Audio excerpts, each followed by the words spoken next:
தானியேல் தீர்க்கதரிசன புஸ்தகம் 6ஆம் அதிகாரம் 28 சேர்ந்து வாசிக்கலாமா? தரியுவின் ராஜ்யபார காலத்திலும் பெர்சியனாகிய கோரேசுடைய ராஜ்யபார காலத்திலும் தானியேல் காரியம் ஜெயமா இருந்தது. சொல்லுங்க, தானியேலின் காரியம். அப்போ தானியேலுக்கு மாத்திரமல்ல, கர்த்தர் உங்களுக்கும் கர்த்தர். அவர் உங்களுடைய காரியத்தையும் ஜெயமாய் மாற்றுகிறவர். எல்லா இடங்களிலேயும் அவர் நம்மை வெற்றி சிறக்க பண்ணுகிற தேவன். ஆமேன், ஆமேன், ஹல்லேலூயா, ஹல்லேலூயா, பிரைஸ் தி லார்ட். தொடர்ச்சியான காரியத்தை நாம் கவனிக்க போகிறோம். கர்த்தர் நம்மோடு கூட பேசுவார். காலையிலே ஒரு காரியத்தை நான் உங்களோடு கூட பகிர்ந்து கொண்டேன். காலையில் ஒரு காரியத்தை நான் உங்கள்கிட்ட பகிர்ந்துட்டேன். என்ன சொன்னேன்? என்ன காரியத்தை கற்றுக்கொண்டோம்? தானியேலின் காரியம் ஜெயமா இருப்பதற்கு காரணம். தானியேலின் காரியம் ஜெயமா இருப்பதற்கு என்ன காரணம்? காலையில் வந்து கலந்து கொள்ளுங்க. கேட்கல? தேவனை தனக்கு முன்பாக வைத்திருந்தார். திரும்ப திரும்ப வாசிக்கிறோம். 6ஆம் அதிகாரம் எத்தனை வசனம்? 10, 6, 11, 6, 22, 10ஆம் அதிகாரம் 12ஆம் வசனம்.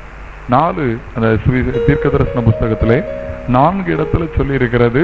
தானியேல் தன் தேவனுக்கு முன்பாக பிரச்சனையை முன்னால வைக்கல, வேற எதையோ முன்னால வைக்கல, அடிமைத்தனத்தை முன்னால வைக்கல, ஏதோ முன்னால வச்சு சோர்ந்து போகல, கர்த்தரை முன்னால வைத்தார். ஹல்லேலூயா.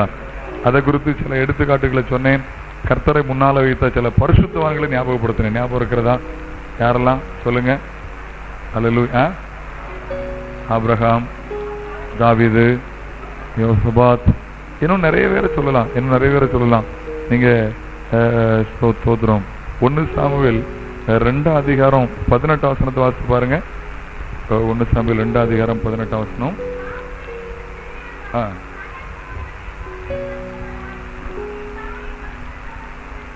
போதும்.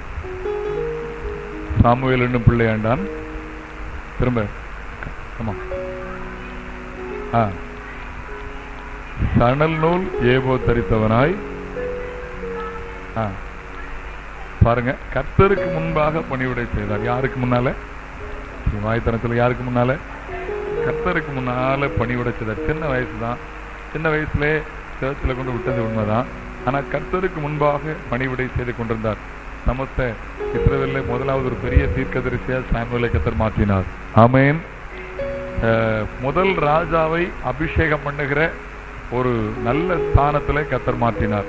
யாருக்கும் பயப்படாம. தீர்க்கதரிசி ஏலிட்ட கர்த்தர் பேசல, ஆனா சின்ன பையனா இருக்கும்போது சாமுவேல்ட்ட கர்த்தர் பேசினார். ஏன்னா கர்த்தருக்கு முன்பாக நின்று அவன் பணிவிடை செய்தான்னு பைபிள் சொல்லுது, தெளிவா சொல்லுது. கர்த்தர் நல்லவர். 3ஆம் அதிகாரத்துல 19 இருந்து வாசித்து பாருங்க. 3ஆம் அதிகாரம். 1 சாமுவேல் வளர்ந்தான்.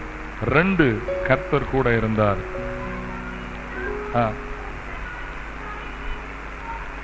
3 சாமுவேல் வாயிலிருந்து வந்த வார்த்தைகளை கர்த்தர் கனம் பண்ணினார். 4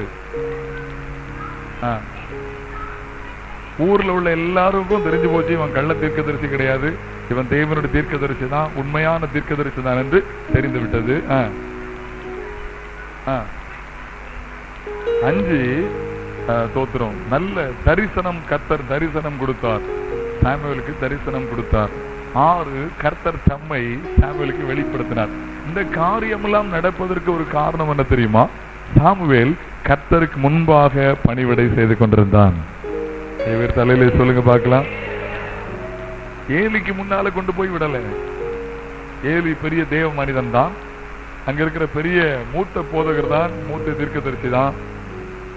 ஆனா பைபிள் தெளிவா சொல்லுது, கர்த்தருக்கு முன்பாக சாமுவேல் பணிவிடை செய்து கொண்டிருந்தான். கர்த்தருக்கு முன்னால யார் இருக்கிறாங்களோ அவங்க பெரியவங்களா மாறுவாங்க. கர்த்தருக்கு முன்னால இருந்தா அவங்க தீர்க்கதரிசி என்கிற வரத்தை கர்த்தர் கொடுப்பார். ஹல்லேலூயா. கர்த்தருக்கு முன்னால இருக்கிறவருடைய பெயரை அவர் பெருமைப்படுத்துவார். ஹல்லேலூயா. சொல்லிட்டே போலாம். அப்ப அந்த ஒரு பாயிண்டை விட்டு தாண்டி இன்னைக்கு ராத்திரி இன்னும் சில குறிப்புகளை சொல்ல போகிறேன். அப்ப இன்னைக்கு விசுவாசிகளைய தானியேலுக்கு மாத்திரமல்ல பிரசங்கம், இது நமக்குரியது. தானியேலுடைய காரியம் ஜெயமாய் மாறுமானால் அவர் உங்கள் காரியத்தையும் ஜெயமாய் மாற்ற முடியும். Praise the Lord. ஹல்லேலூயா. கர்த்தர் நல்லவர். பாருங்க, 2வது ஒரு காரியத்தை வாசிக்கலாம். அந்த 6ஆம் அதிகாரத்தினுடைய 3ஆவது வசனம். இல்ல தானியேல் 6ஆம் அதிகாரம் 3ஆம் வசனம். இப்படி இருக்கையில் பிரதானிகளுக்கும் தேசாதிபதிகளுக்கும் மேற்பட்டவனாயிருந்தான். தானியேலுக்குள் விசேஷித்த ஆவி இருந்தபடின்னு போதும். ரெண்டாவது பாயிண்ட் என்ன? ஒன்று பின்னால சொல்ல வேண்டியதை முன்னால சொல்லிட்டேன். இப்போ மறுபடியும் ஆர்டர் அந்த அதிகாரத்திலிருந்து வர போகிறோம். தானியேலுக்குள் என்ன இருந்துச்சு? வாய் திறந்து சொல்லுங்க. விசேஷித்த ஆவி இருந்தது. அல்லேலூயா. பைபிள்ல நிறைய ஆவியை குறித்து சொல்லி இருக்கிறது. ஸ்தோத்திரம். கனநித்திரையும் ஒரு ஆவிதான், கோள் சொல்றது ஒரு ஆவி, விபச்சாரம் ஒரு ஆவி, வேசித்தம் ஒரு ஆவி, பொறாமை ஒரு ஆவி, எரிச்சல் ஒரு ஆவி, வெண்கண் ஒரு ஆவி. ஆமா, நிறைய ஆவிகள் இருக்கு. அதனாலதான் ஆவிகளை பகுத்துருக்கிற வரத்தை கத்தர் கொடுத்திருக்கிறார். ஒளியின் தூதன் வேஷத்தை தரித்த தள்ளப்பட்ட தூதனுடைய ஆவி, இப்படி நிறைய ஆவிகள் இருக்குது. அதனால ஆவிக்குரிய பிள்ளைகளுக்கு தேவன் பகுத்தறிகிற வரத்தை ஆண்டவர் கொடுக்கிறார். இங்கே வாசிக்கிறோம், தானியேலுக்குள் விசேஷித்த ஆவி இருந்துச்சு. என்ன ஆவி இருந்துச்சு? சத்தமா சொல்லுங்க.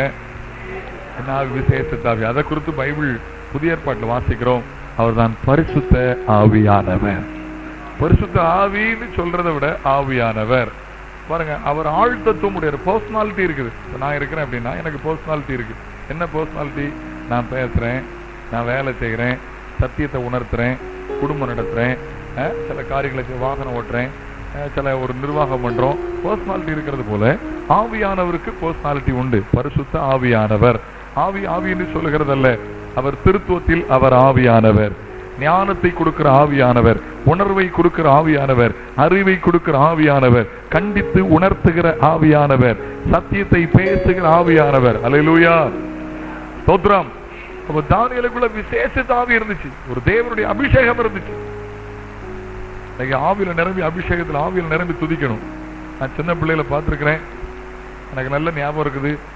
நான் சிறு வயசுல பிறந்தது ஆவிக்குரிய குடும்பத்தில் பிறந்ததுனால நிறைய சம்பவங்கள் என் மனக்கண் முன்பாக எனக்கு ஞாபகம் இருக்கிறது.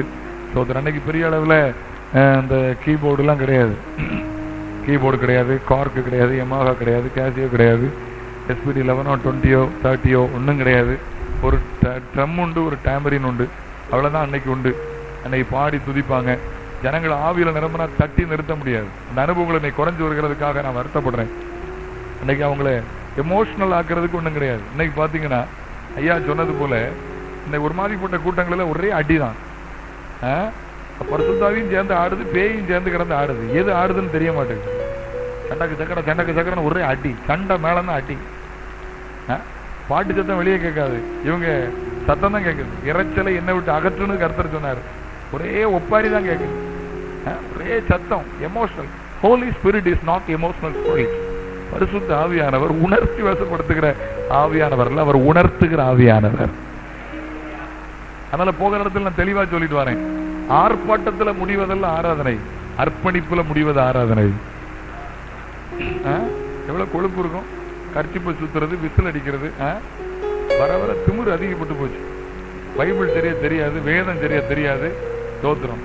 யூத்தை கவர் பண்றாங்களாம் கோமாளிகள்லாம் சேர்ந்து. அந்த கோமாளிகள் இருப்பலாம், ஒரு சர்க்கஸுக்கு ஒரு கோமாளி. அது மாதிரி கிறிஸ்தவத்துல இப்ப இருக்கிற கோமாளிகள் யார் தெரியுமா? இப்ப இருக்கிற ஒர்ஷிப் லீடர். ஹலோ, சர்க்கஸ்ல கோமாளி இருப்பாங்களா சேஷ்ட காட்டுறதுக்கு? அது மாதிரி கிறிஸ்தவத்துல இப்ப கோமாளி கூத்து பண்றதா இப்ப லேட்டஸ்ட் ஒர்ஷிப் லீடர்.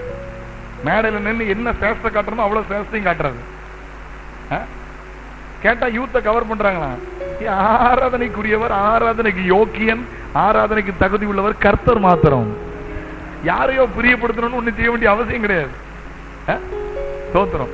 மேடையில பாத்தீங்கன்னா அருவருப்பா இருக்கு. இந்த லைட் எல்லாம் போட்டு வச்சுக்கிட்டு அணையுது எரியுது, அணையுது எரியுது. பின்னால ஸ்மோக்கிங் பிசினஸ் வச்சு புகையை கிளப்பிக்கிட்டு இருக்கான். எனக்கு என்ன மனசுலாச்சு தெரியுமா? ஸ்தோத்திரம். அன்னைக்கு தேவன் துதிக்கும் போது ஆசரிப்பு கூடாரத்துல தேவ மகிமை இறங்கிச்சு. இவங்க சேட்டையில, இவங்க பண்ற சேட்டையை தாங்க முடியாம கர்த்தருடைய மகிமை இறங்காதனால இவனே டூப்ளிகேட்டா புகையை கிளப்பிக்கிட்டு இருக்கான். இதான உண்மை. மகிமை தான் இறங்குவேன். தேவ மகிமை ஆராதிக்கிற இடத்துல தேவ மகிமை வரும். கர்த்தர் சொல்லுகிறார், என் நாமத்தை பிரஸ்தாபம் பண்ணுகிற எந்த ஸ்தானத்திலும் வருவேன், வந்து நான் உங்களை என்ன செய்வேன்? ஆசீர்வதிப்பேன். என் நாமத்துல 2 3 பேர் எங்க இருக்கிறார்கள் நடுவில் இருக்கிறேன்னு அவர் சொல்றார். அல்லேலூயா. கண்டிப்பா வருவார். அப்ப இன்னைக்கு எல்லாம் ஆயிப்போச்சு. ஒண்ணு புரிஞ்சுடுங்க, உணர்ச்சி வசப்படுத்துகிறவர் அல்ல, அவர் உணர்த்துகிற ஆவியானவர். அல்லேலூயா. தானியேலுக்குள்ள என்ன ஆவிருச்சு தெரியுமா? விசேஷித்த ஆவி.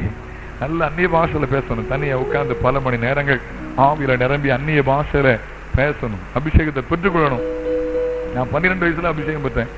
சின்ன பையனா இருக்கும்போது ஒரு கன்வென்ஷன்ல ஒரு அக்கா பிரசங்கம் பண்ணிட்டு இருந்தாங்க. பாஸ்டர் காட்டாத்துறை தாமஸ் ஐயாவுடைய தங்கச்சி ஸ்டெல்லா கற்பபாயின்னு ஒரு அக்கா, ஒரு எம்ஐ பட்டதாரி. அவங்க இவ நல்ல பலகீனமா பெட்ரஸ்ல இருக்காங்க.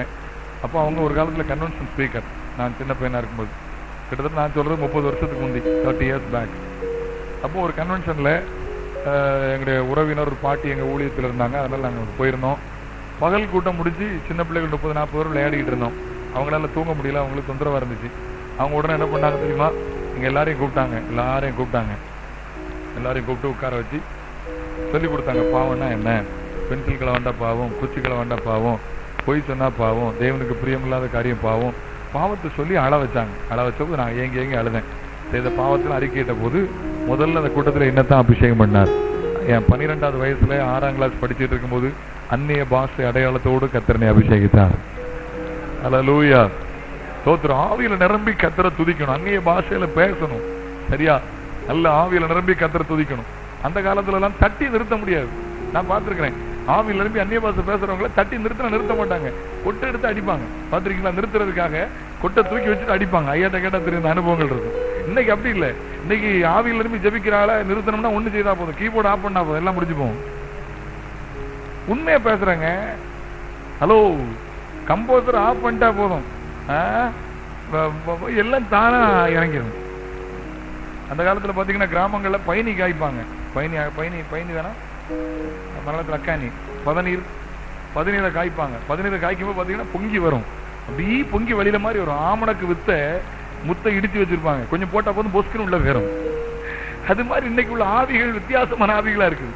நல்ல ஆவியில நிரம்பி அந்நிய பாஷையில பேசணும். அதுதான் நமக்கு பலன். அல்லேலூயா. ஆவியில நிரம்பி பேசணும். ஆவியில நிரம்பி பேச பேச பேச அந்நிய பாஷையில பேசுகிறவன் தேவனோட ரகசியங்களை பேசுகிறான். ஆமென்னு சொல்லுங்க பாப்போம். அல்லேலூயா. அது தேவன் அந்நிய பாஷையில பேசும்போது ஆண்டவருக்கு அவனுக்கும் ப்ராப்பர் த்ரூ சேனல். இந்த பாஷை யாருக்கும் தெரியாது. இங்க பாருங்களேன், அமெரிக்காவில் இருக்கிற பேய்களுக்கு இங்கிலீஷ் தெரியுது. அது ஆடும்போது இங்கிலீஷ்ல தான் ஆடுது. ஹலோ, அமெரிக்க நாய்களுக்கு இங்கிலீஷ் தெரியுது. அவர் இங்கிலீஷ்ல தான் கூப்பிட்டு இருக்காரு. இந்தியா தமிழ்நாட்டில் இருக்கிற பேய்களுக்கு நாய்களுக்கும் தமிழ் தெரியும். ஒருவேளை நம்ம டிரான்ஸ்லேட் பண்ற மாதிரி இந்த பேய்களும் தெரியும், டிரான்ஸ்லேட் பண்ணாலும் பண்ணிக்கணும். ஆனா ஒரு நாய்க்கும் ஒரு பேய்க்கும் அந்நிய பாஷை தெரியாது. ஏன்னா அது ஹெவன்லி லாங்குவேஜ், பரலோக பாஷை. ஆவியில நிரம்பி ஜெபிக்கணும். அல்லேலூயா. நவீன காலத்துக்கு தந்தால மாறக்கூடாது. நல்ல கரங்களை தட்டி ஆவியில ஜெபிக்கும் போது அந்நிய பாஷையில ஆவியில நிரம்பி களி கூர்ந்து ஜெபிக்கணும். Praise the Lord. Amen. Hallelujah. Praise the Lord. Hallelujah. ஸ்தோத்திரம். அந்நிய பாஷை பேச தடை பண்ணாதுகள் இருக்கு.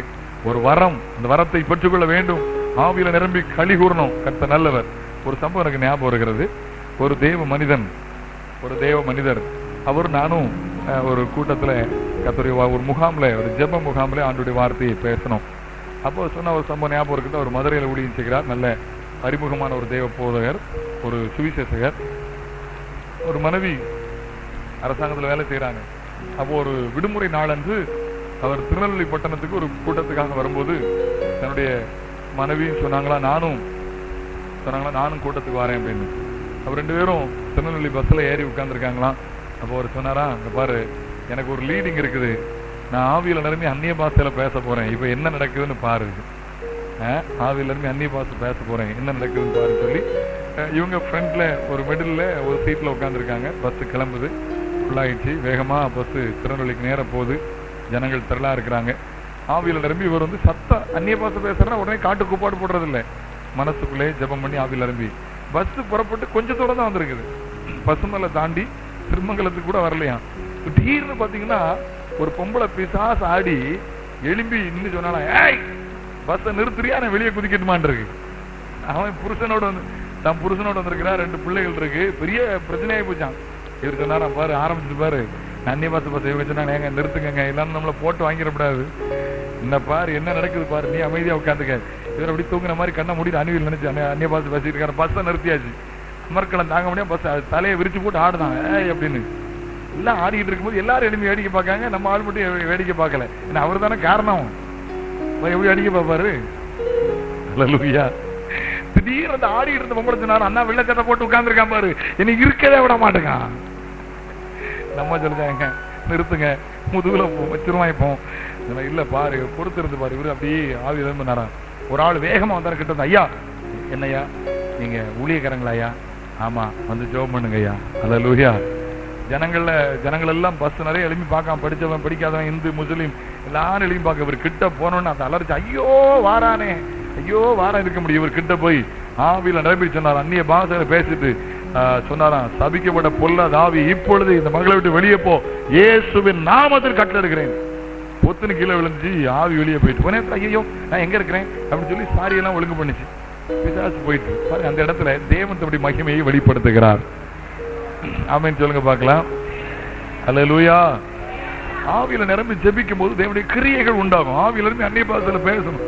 வாலிப பிள்ளைகளா நல்ல அந்நிய பாஷையில பேசணும். தனி ஜெபத்துல ஆவியில நிரம்பி அந்நிய பாஷையில பேசணும். ஆவியோடு ஜெபிக்கணும், ஸ்தோத்திரம். ஆவியோடு பாடணும், ஆவியில நிரம்பி கர்த்தரை துதிக்கணும். ஆவியில ஆவியானவர் நமக்காக ஸ்தோத்திரம் ஜெபத்துல உதவி செய்வார். ஆவியில ஜெபிக்கணும். கர்த்தர் நல்லவர். அந்த கடைசியா இந்த கயத்தார் பக்கத்துல ஒரு ஹோட்டல்ல நிப்பாட்டுவான். இந்த பஸ் மதுரை டு திருநெல்வேலி போனா ஒரு ஹோட்டல்ல நிப்பாட்டுவாங்க. அவங்க டிரைவருக்கு ஓசி ஹோட்டல். அப்ப அந்த ஹோட்டல்ல நிப்பாட்டும் போது அந்த புருஷன், அவன் இந்து தான், அவன் வந்து பார்த்துட்டு ஒரு சம்பவத்தை பார்த்தோன்னா அவனுக்கு ஆச்சரியமா இருந்திருக்கு. மனைவி ரொம்ப தெளிவாயிட்டா, முகத்திலே பெரிய மாற்றம். பொண்ண பிஸ்கட் எல்லாம் வாங்கி கொண்டு கொடுத்த, ஐயா சாப்பிடுங்க. அப்போ அந்த ஐயா ஊழியக்கார மனைவி பார்த்து சொன்னாராம், பார்த்தியா நான் அந்நிய பாஷையில பேசினேன், எனக்கு தான் வாங்கிட்டு வந்திருக்காருன்னு. அந்த அம்மா என்ன சொன்னாங்களா தெரியுமா? உங்களுக்கு வாங்கினாலும் எனக்கு வாங்கினாலும் ஒண்ணுதான், நாம் 2 பேரும் ஒன்றாக இருக்கிறோம். அல்லேலூயா. ஓகே, எனக்கு இது சொல்லி ரொம்ப வருஷம் ஆச்சு. அவர் சொல்லி வருஷம் எப்படியும் ஒரு 18 வருஷத்துக்கு மேல இருக்கும் அவர் சொன்ன சம்பவம். எனக்கு இன்னைக்கு ஞாபகம் இருக்குது. ஆவியில இருந்து அந்நிய பாஷையில ஜெபிக்கிறது மற்றவங்களுக்கு பைத்தியக்காரத்தனமா தெரியலாம், ஆனா ஒண்ணு புரிஞ்சுக்க, அதுலதான் பலனே இருக்கிறது. அல்லேலூயா. இந்த சும்மா லீலி சொல்லுங்களேன். இசையில அல்ல பலன், இசை தேவை, இசை தேவை. தம்பூரோடும் யாழோடும் திங்களோடும் ஓசை விளக்காய் தளத்தோடும் அவரை துதிக்கணும், இல்லைன்னு நான் சொல்லல. ஆனா ஆவியில நிரம்பி அந்நிய பாஷையில ஜெபிக்கணும். அல்லேலூயா. ஆரம்ப நாளில் உள்ள அனுபவங்கள் மறுபடியும் ஆதி திருச்சபைகளுக்குள்ள வரணும். சோதரும் அந்த அனுபவங்கள் நம்முடைய சபைகளுக்குள்ள மறுபடியும் வரணும். ஆரம்ப சபையில பாத்தீங்கன்னா ஆவியில நிரம்பி ஆரவாரமா ஜெபம் பண்ணிட்டு இருப்பாங்க. திடீர்னு சொல்லி ஒரு சகோதரி அந்நிய பாஷையில பேசுவாங்க, அப்படியே காமாயிருவாங்க. இன்னொருத்தர் அதுக்கு வியாக்கியானம் பண்ணுவாங்க. இந்த அனுபவத்தை நான் பார்த்து மறுபடியும் அழுறேன், ஆண்டவருக்கு அழுறேன், ஆண்டவரை அழுது கேட்கிறேன், ஆண்டவரே இந்த அனுபவத்தை எங்க சபைக்கு மறுபடியும் தாங்க, இந்த அனுபவம் எங்களோட சபையில வரட்டும். ஆவியில நிரம்பி ஒரு சகோதரி அந்நிய பாஷையில பேசுவாங்க, இன்னொரு சகோதரி வியாக்கியானம் பண்ணுவாங்க. அல்ல ஒரு சகோதரர் அந்நிய பாஷையில பேசுவார், இன்னொரு சகோதரி வியாக்கியானம் பண்ணுவாங்க. அங்க தீர்க்க தரிசனம் வெளிப்படும். அங்க ஜனங்கள் கண்ணீரோடு கர்த்தரை ஏற்றுக்கொள்வார்கள். ஆவியில நிரம்பி அந்நிய பாஷையில பேசும்போது சிலருக்குள்ள தீர்க்க தரிசனம் வர வந்துடும். எல்லாரும் சேர்ந்து கூப்பாடு போட மாட்டாங்க. தீர்க்க தரிசனம் சொல்ல ஆரம்பிச்சோன்னா ஜனங்கள் அமைதி ஆயிடுவாங்க. கர்த்தர் பேசுவார், ஜனங்கள் கேட்பார்கள். அல்லேலூயா. இப்படித்தான் அந்த நாளாகமம் 20ஆம் அதிகாரத்தில் நடந்துச்சு. ஒரு மனுஷன் மேல் கர்த்தருடைய ஆவியானவர் இறங்கின போது அவன் தீர்க்க தரிசனம் சொன்னான். அவன் தேற்றுகிறவனா இருந்தா நம்ம எல்லாரும் மக்கள் எல்லாம் கேட்டுட்டு இருந்தாங்க. பழைய ஏற்பாடும் புதிய ஏற்பாடும் அதுதான் சத்தியம். அப்ப தானியேலுடைய காரியம் செய்யமாகிறதற்கு தானியேலுக்குள்ளே விசேஷித்த ஆவி இருந்தது. அல்லேலூயா. ஆவியானவருக்கு நிறைய பேர் இருக்கு. அவருடைய கிரியைகள் வச்சு பேர். அன்பின் ஆவியானவர், the spirit of love, the spirit of glory, the spirit of grace, the spirit of might, the spirit of power. Hallelujah. வல்லமையின் ஆவியானவர், கிருபையின் ஆவியானவர், மகிமையின் ஆவியானவர். ஹல்லேலூயா. அவருக்கு நிறைய பெயர்கள் உண்டு. அதனால பரிசுத்த ஆவியானவரை பெற்றுக்கொள்ளணும்.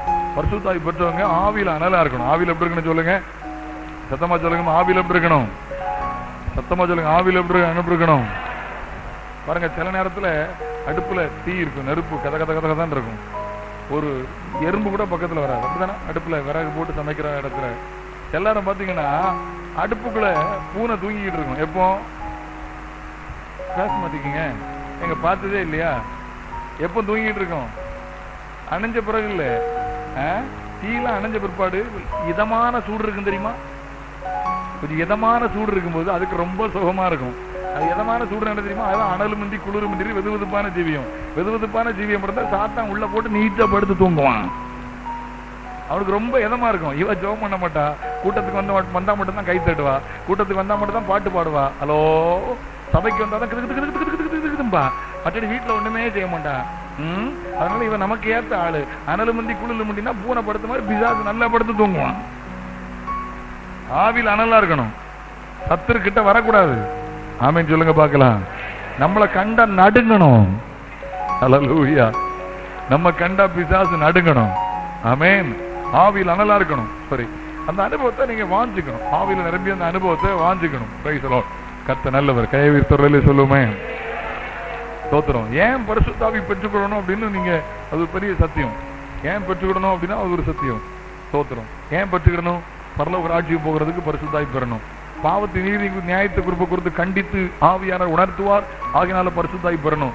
நீங்கள் பெற்ற அபிஷேகம் உங்களை போதித்து வழி நடத்தும். அதுக்காக பரிசுத்த ஆவி பெறணும். சத்திய ஆவியாகிய தேற்றவாளன் வரும்போது சகல சத்தியத்துக்குள்ளும் அவர்களை வழி நடத்துவார். நீங்க பரிசுத்த ஆவி பெற்றாச்சுன்னா ஆவியில நிரம்பி ஜெபிக்கும் போது அவரே சத்தியத்துக்குள் உங்களை வழி நடத்துவார். ஆமென், ஆமென். மேலும் நமக்கு அருளப்பட்ட பரிசுத்த ஆவியினாலே தேவ அன்பை இருதயத்துல ஊற்றுகிறார். நீங்க பரிசுத்த ஆவி எப்ப பெற்றீங்களோ அப்போ ஒரு தேவ அன்பை கர்த்தர் இருதயத்துல ஊற்றுகிறார். ஏன் அந்த அன்பை ஊற்றணும்னா, அன்பில்லாதவன் தேவனை அறியான். தேவன் அன்பா இருக்கிறார். Love is not God, Bible says God is love. அன்பல்ல தெய்வம், தேவன் அன்பா இருக்கிறார். கர்த்தருக்கு ஸ்தோத்திரம். Praise the Lord. பேசிட்டே போலாம். ரோமர் 8 அதிகாரத்தை வீட்டுல போய் வாசிங்க, எழுதி வச்சுக்கிடுங்க. ரோமர்கள் நிருபம் 8 அதிகாரம். புதிய ஏற்பாட்டுல பரிசுத்த ஆவியானவரே பரிசுத்த ஆவிக்கும் சபைக்கும் பரிசுத்த ஆவியை ஏன் பெற்றுக்கணும்னு ரொம்ப தெளிவா எழுதின அதிகாரம் ரோமர் 8 அதிகாரம்.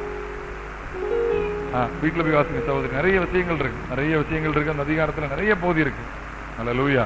ரோமர் 8 அதிகாரத்துல முதல்ல இருந்து வாசித்து பாத்தீங்கன்னா நிறைய காரியங்கள் பரவாயில்ல போதும் சகோதரி.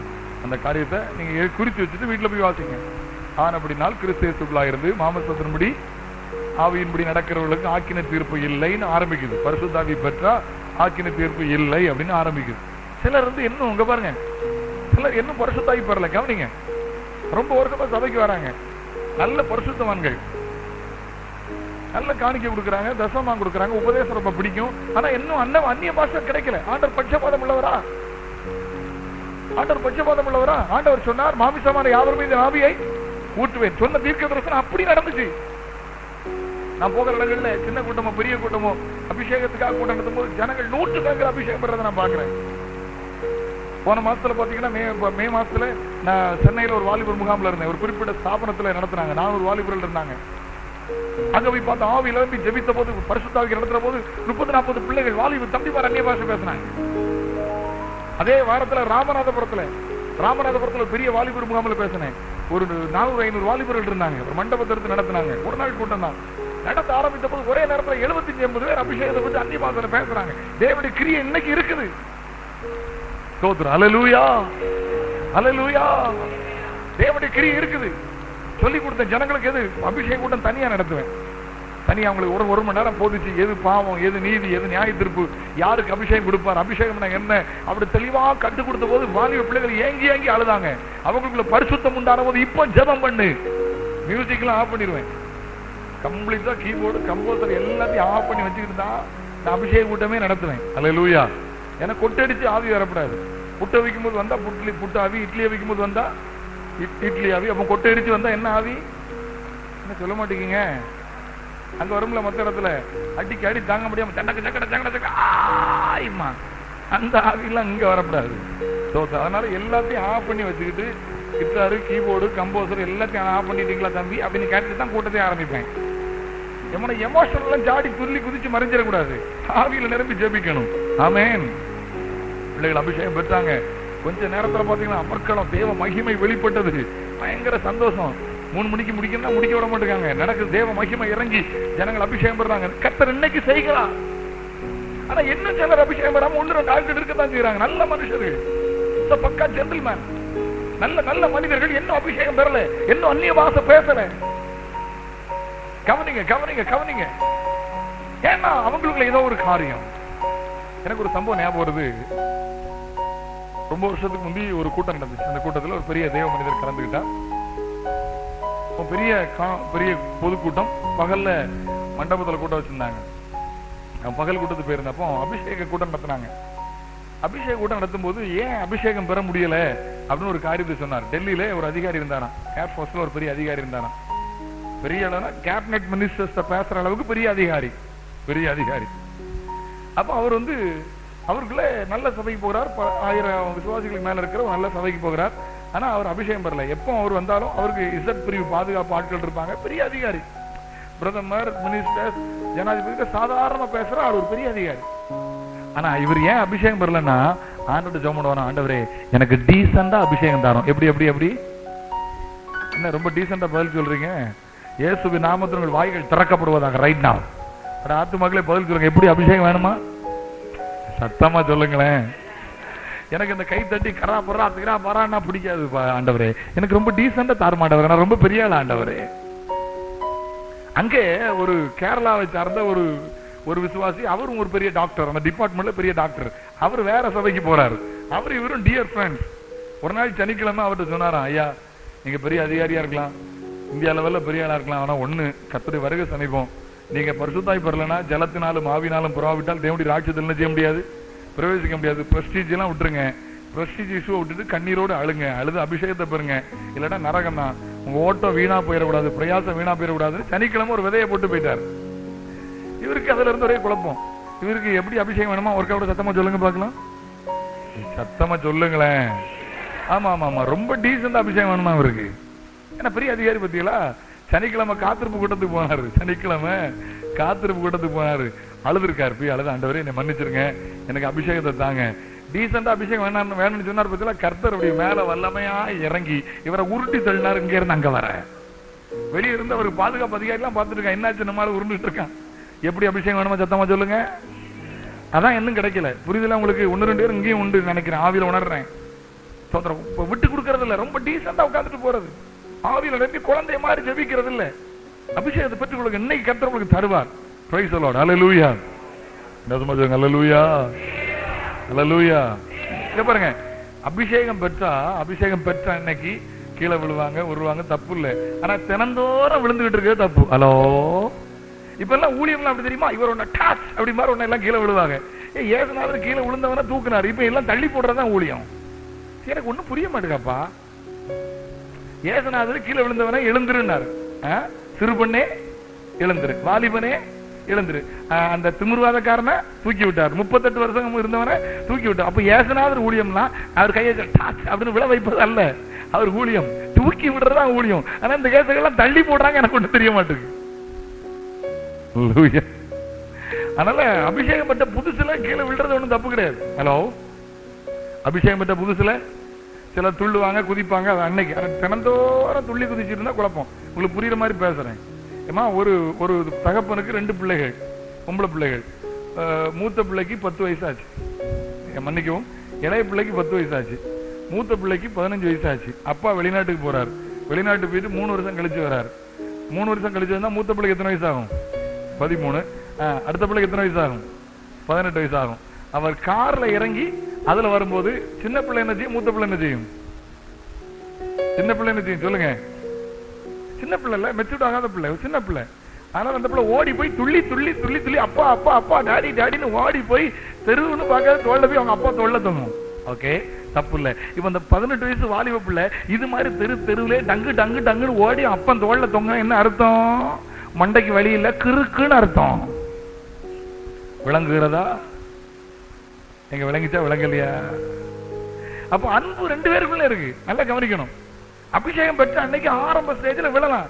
ஏமா, ஒரு வயசுல நடக்க ஆரம்பிக்கும் போது விழலாம், எழும்பலாம். ஆனா அதுக்காக 25 வயசுல நடக்கும் போது ரோட்டை விழுந்துட்டு அந்த பையனுக்கு காக்கா வலிப்புன்னு அர்த்தம். ஆரம்ப ஸ்டேஜ். அதனால பரிசுத்தாய்ப்பட்டது சிலர் எனக்கு வித்தியாசமா இருக்கு. ஒரு கூட்டத்துக்கு போயிருந்தேன். ஃபுல்லா வாலிப பிள்ளைகள் நிரம்பி இருந்தாங்க.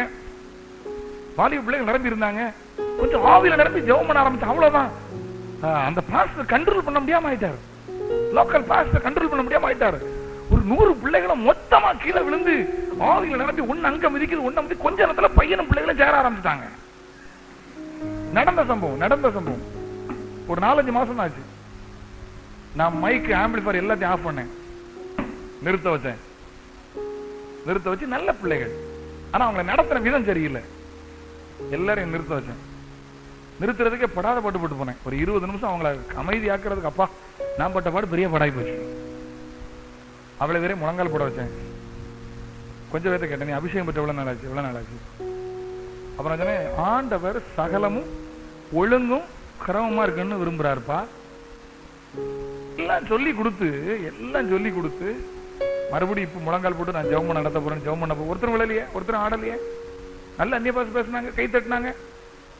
அதை பார்த்து இப்படி முடிச்சுட்டு இருக்காரு. அவர் சொல்றாரு, கொஞ்ச நாள் அந்த வாலிபர்கள் வராங்க, எங்களால கண்ட்ரோலே பண்ண முடியாது, அதனால ரொம்ப ஸ்பீடா ஜெபம் பண்ண மாட்டேன், மெல்ல ஜெபம் பண்ணிட்டு போயிருவாங்க.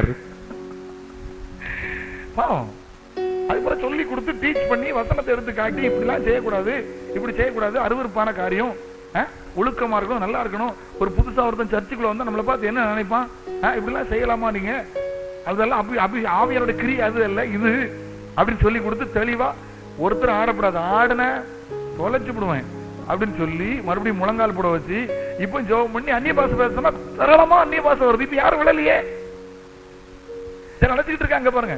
ஆவியில இருந்து ஜெபம் பண்ண எல்லாம் செய்யதான் தோத்துரும். அதுக்காண்டி சும்மா ஏதாவது ஹேர் ஸ்டைல் பண்ணிட்டு இருக்க கூடாது. இப்படி இப்படி இப்படி இப்படின்னு உள்ள ஒருத்தர் புதுசா நினைத்து வந்தோம்னா என்ன இப்படி இப்படி இப்படிங்க கொண்டு விடுவாங்கன்னு நினைப்பாங்க. அபிஷேகம் பெற்ற புதுசுல அப்படி நடக்கும். ஓகே, ஹல்லேலூயா, தோத்துரும். இவர் அபிஷேகம் பெற்ற புதுசு பாத்தீங்களா, டீசெண்டா அபிஷேகம் பண்ணாரு. கர்த்தர் பார்த்தார், உருட்டி எடுத்தார், இங்க இருந்து அங்க வர. ஞாயிற்றுக்கிழமை ஆராதனை அமர்க்கணும், திங்கக்கிழமை ஆபீஸ் போனார். இவர் போய் ஃபைல்ல கையெழுத்து போட்டாதான் சில வேலையே நடக்கும். இவருக்கு ஒரு பழக்கம் உண்டு, டெய்லி காலையில ஆபீஸ் போனா ஜெபம் பண்ணி தான் வேலையை ஆரம்பிப்பாரு. இது வரைக்கும் அபிஷேகம் வரல, டீசெண்டா போயிட்டு நல்ல காஸ்ட்லி வீல் சேர், அங்க கார்ட்லெஸ் போன். இவர் ஆவியில இருந்து ஜெபம் பண்ணார் பாத்தீங்களா, அபிஷேகம் 2 நாள் தான் ஆச்சு, மறுபடியும் படார்னு தேவ மகிமை இறங்கிச்சு. இவரால கண்ட்ரோல் பண்ண முடியல, வீல் சேர்ல கிருன்னு அங்க போய் இடிச்சார். வீல் சேர் அங்க, இவர் இங்க, கார்ட்லெஸ் அங்க, ஓ ரபா கபா லவா டிபான்னாரு பாருங்க. கொஞ்ச நேரத்துல கண்ணுமைக்கு நேரத்துல ஸ்ட்ரெச்சர்ல போட்டு தூக்கி ஐசி வார்டுல கொண்டு போய் சேர்த்துட்டான். எப்படி அபிஷேகம் வேணுமா சத்தமா சொல்லுங்க, வாய் திறந்து சொல்லுங்க. அபிஷேகம் பெறாத 1-2 பேர் இருக்கிறீங்க, அதனாலதான் பேசிக்கிட்டு இருக்கேன். எனக்கு ஆவியில நல்ல ஸ்பிரிட்ல நல்லா தெரியுது, நீங்க நல்லவங்க, பரிசுத்தவான்கள், நீங்க நல்ல ஆண்டவர் நேசிக்கிறவங்க. ஆனா விட்டு கொடுக்க முடியல உங்களால. பிரஸ்டிஜியஸ் குழந்தை மாதிரி இன்னைக்கு அழுங்க, சீக்கிரத்துல கர்த்தர் உங்களை அபிஷேகிப்பார். நம்ம தேவன் பட்சபாதம் உள்ளவர் அல்ல. நீ பொல்லாதவர்களாகி நீங்களும் உங்கள் பிள்ளைகளுக்கு நல்ல ஈவுகளை கொடுக்க அறிந்திருக்கும் போது பரிசுத்த ஆவியானவர் தம்மில் வேண்டிக் கொள்கிறவர்களுக்கு பரிசுத்த ஆவி கொடுப்பது அதிக நிச்சயம். ஹல்லேலூயா. ஆவியில ஜெபிக்க கற்றுக்கொள்ள வேண்டும். நடந்த சம்பவம் பாருங்க, அவர் மணி நேரம் ஆவியில ஜெபம் பண்றாரு. கொஞ்சம் போய் 2 பேர் கையை பிடிக்க, 2 பேர் காலை பிடிக்க, ஐயோ பாவம் ஜன்னி கோளாறுல பேசுறாங்க. அங்க ரசிக்கப்பட்ட ஒரு வேலும் கிடையாது. நார்த் இந்தியா வேற. அந்த டாக்டருக்கு ஆளை விட்டாங்க. எந்த டாக்டர்? இவருக்கு நண்பர் டாக்டர் இருக்காருல்ல, அவருக்கு ஆளை விட்டுட்டாங்க. சார் உங்க ஃப்ரெண்டு ஜன்னி கோளாறு இதுவோ பேசிட்டு இருக்காரு சார், வாங்க சார். அவர் வர்றதுக்குள்ள எல்லாம் கட்டி போட்டு எல்லாம் வேலையை ஆரம்பிச்சுட்டானுங்க. பெரிய அதிகாரி பார்த்தீங்களா, அவர் வந்து பார்த்தா இவர் அந்நிய பாஷை பேசிட்டு இருக்காரு. அவருக்கு பயங்கர சந்தோஷம். சனிக்கிழமை தான் நம்ம சொல்லிட்டு போனோம், கிரியா நடந்திருக்கு. ஆமென். பெரிய கூட்டம் இருக்குது. சின்ன சின்ன டாக்டர்ஸ் இருக்காங்க, சின்ன சின்ன நர்சஸ் இருக்காங்க. டெல்லியில் நடந்த சம்பவம். இவர் எல்லாரும் விலகுங்க, எல்லாம் விலகுங்க. அவர்கிட்ட பிரதர் பிரைஸ் ஆடினார். அவர் டக்குன்னு துள்ளி எழுப்பினாரு. 2 பேரும் சேர்ந்து டங்கு டங்குன்னு குதிச்சு அந்நிய பாஷை பேச ஆரம்பிச்சுட்டாங்க. அவங்க எல்லாரும் முடிச்சுக்கிட்டு இருக்காங்க. நம்ம அதிகாரிக்கு தான், ஏர்போர்ஸ் அதிகாரிக்கு தான் கிறுக்குன்னு நினைச்சோம், டாக்டருக்கும் பைத்தியம். இவர் அது எங்க தூக்கிட்டு போக? ஹல்லேலூயா. ஓகே, நல்ல கவனிங்க. வான் சேர்க்கணும். ஆமென், ஆமென் சொல்லுங்க பார்க்கலாம். மான்கள் நீரோடைகளை வாஞ்சது. ஏன் இந்த காரியத்தை, ஒரு எளிமையான காரியம் ஏன் பேச எனக்கு தெரியல. வீட்டுல இருந்தா போதும் உங்களை கர்த்தர் அபிஷேகிப்பார்.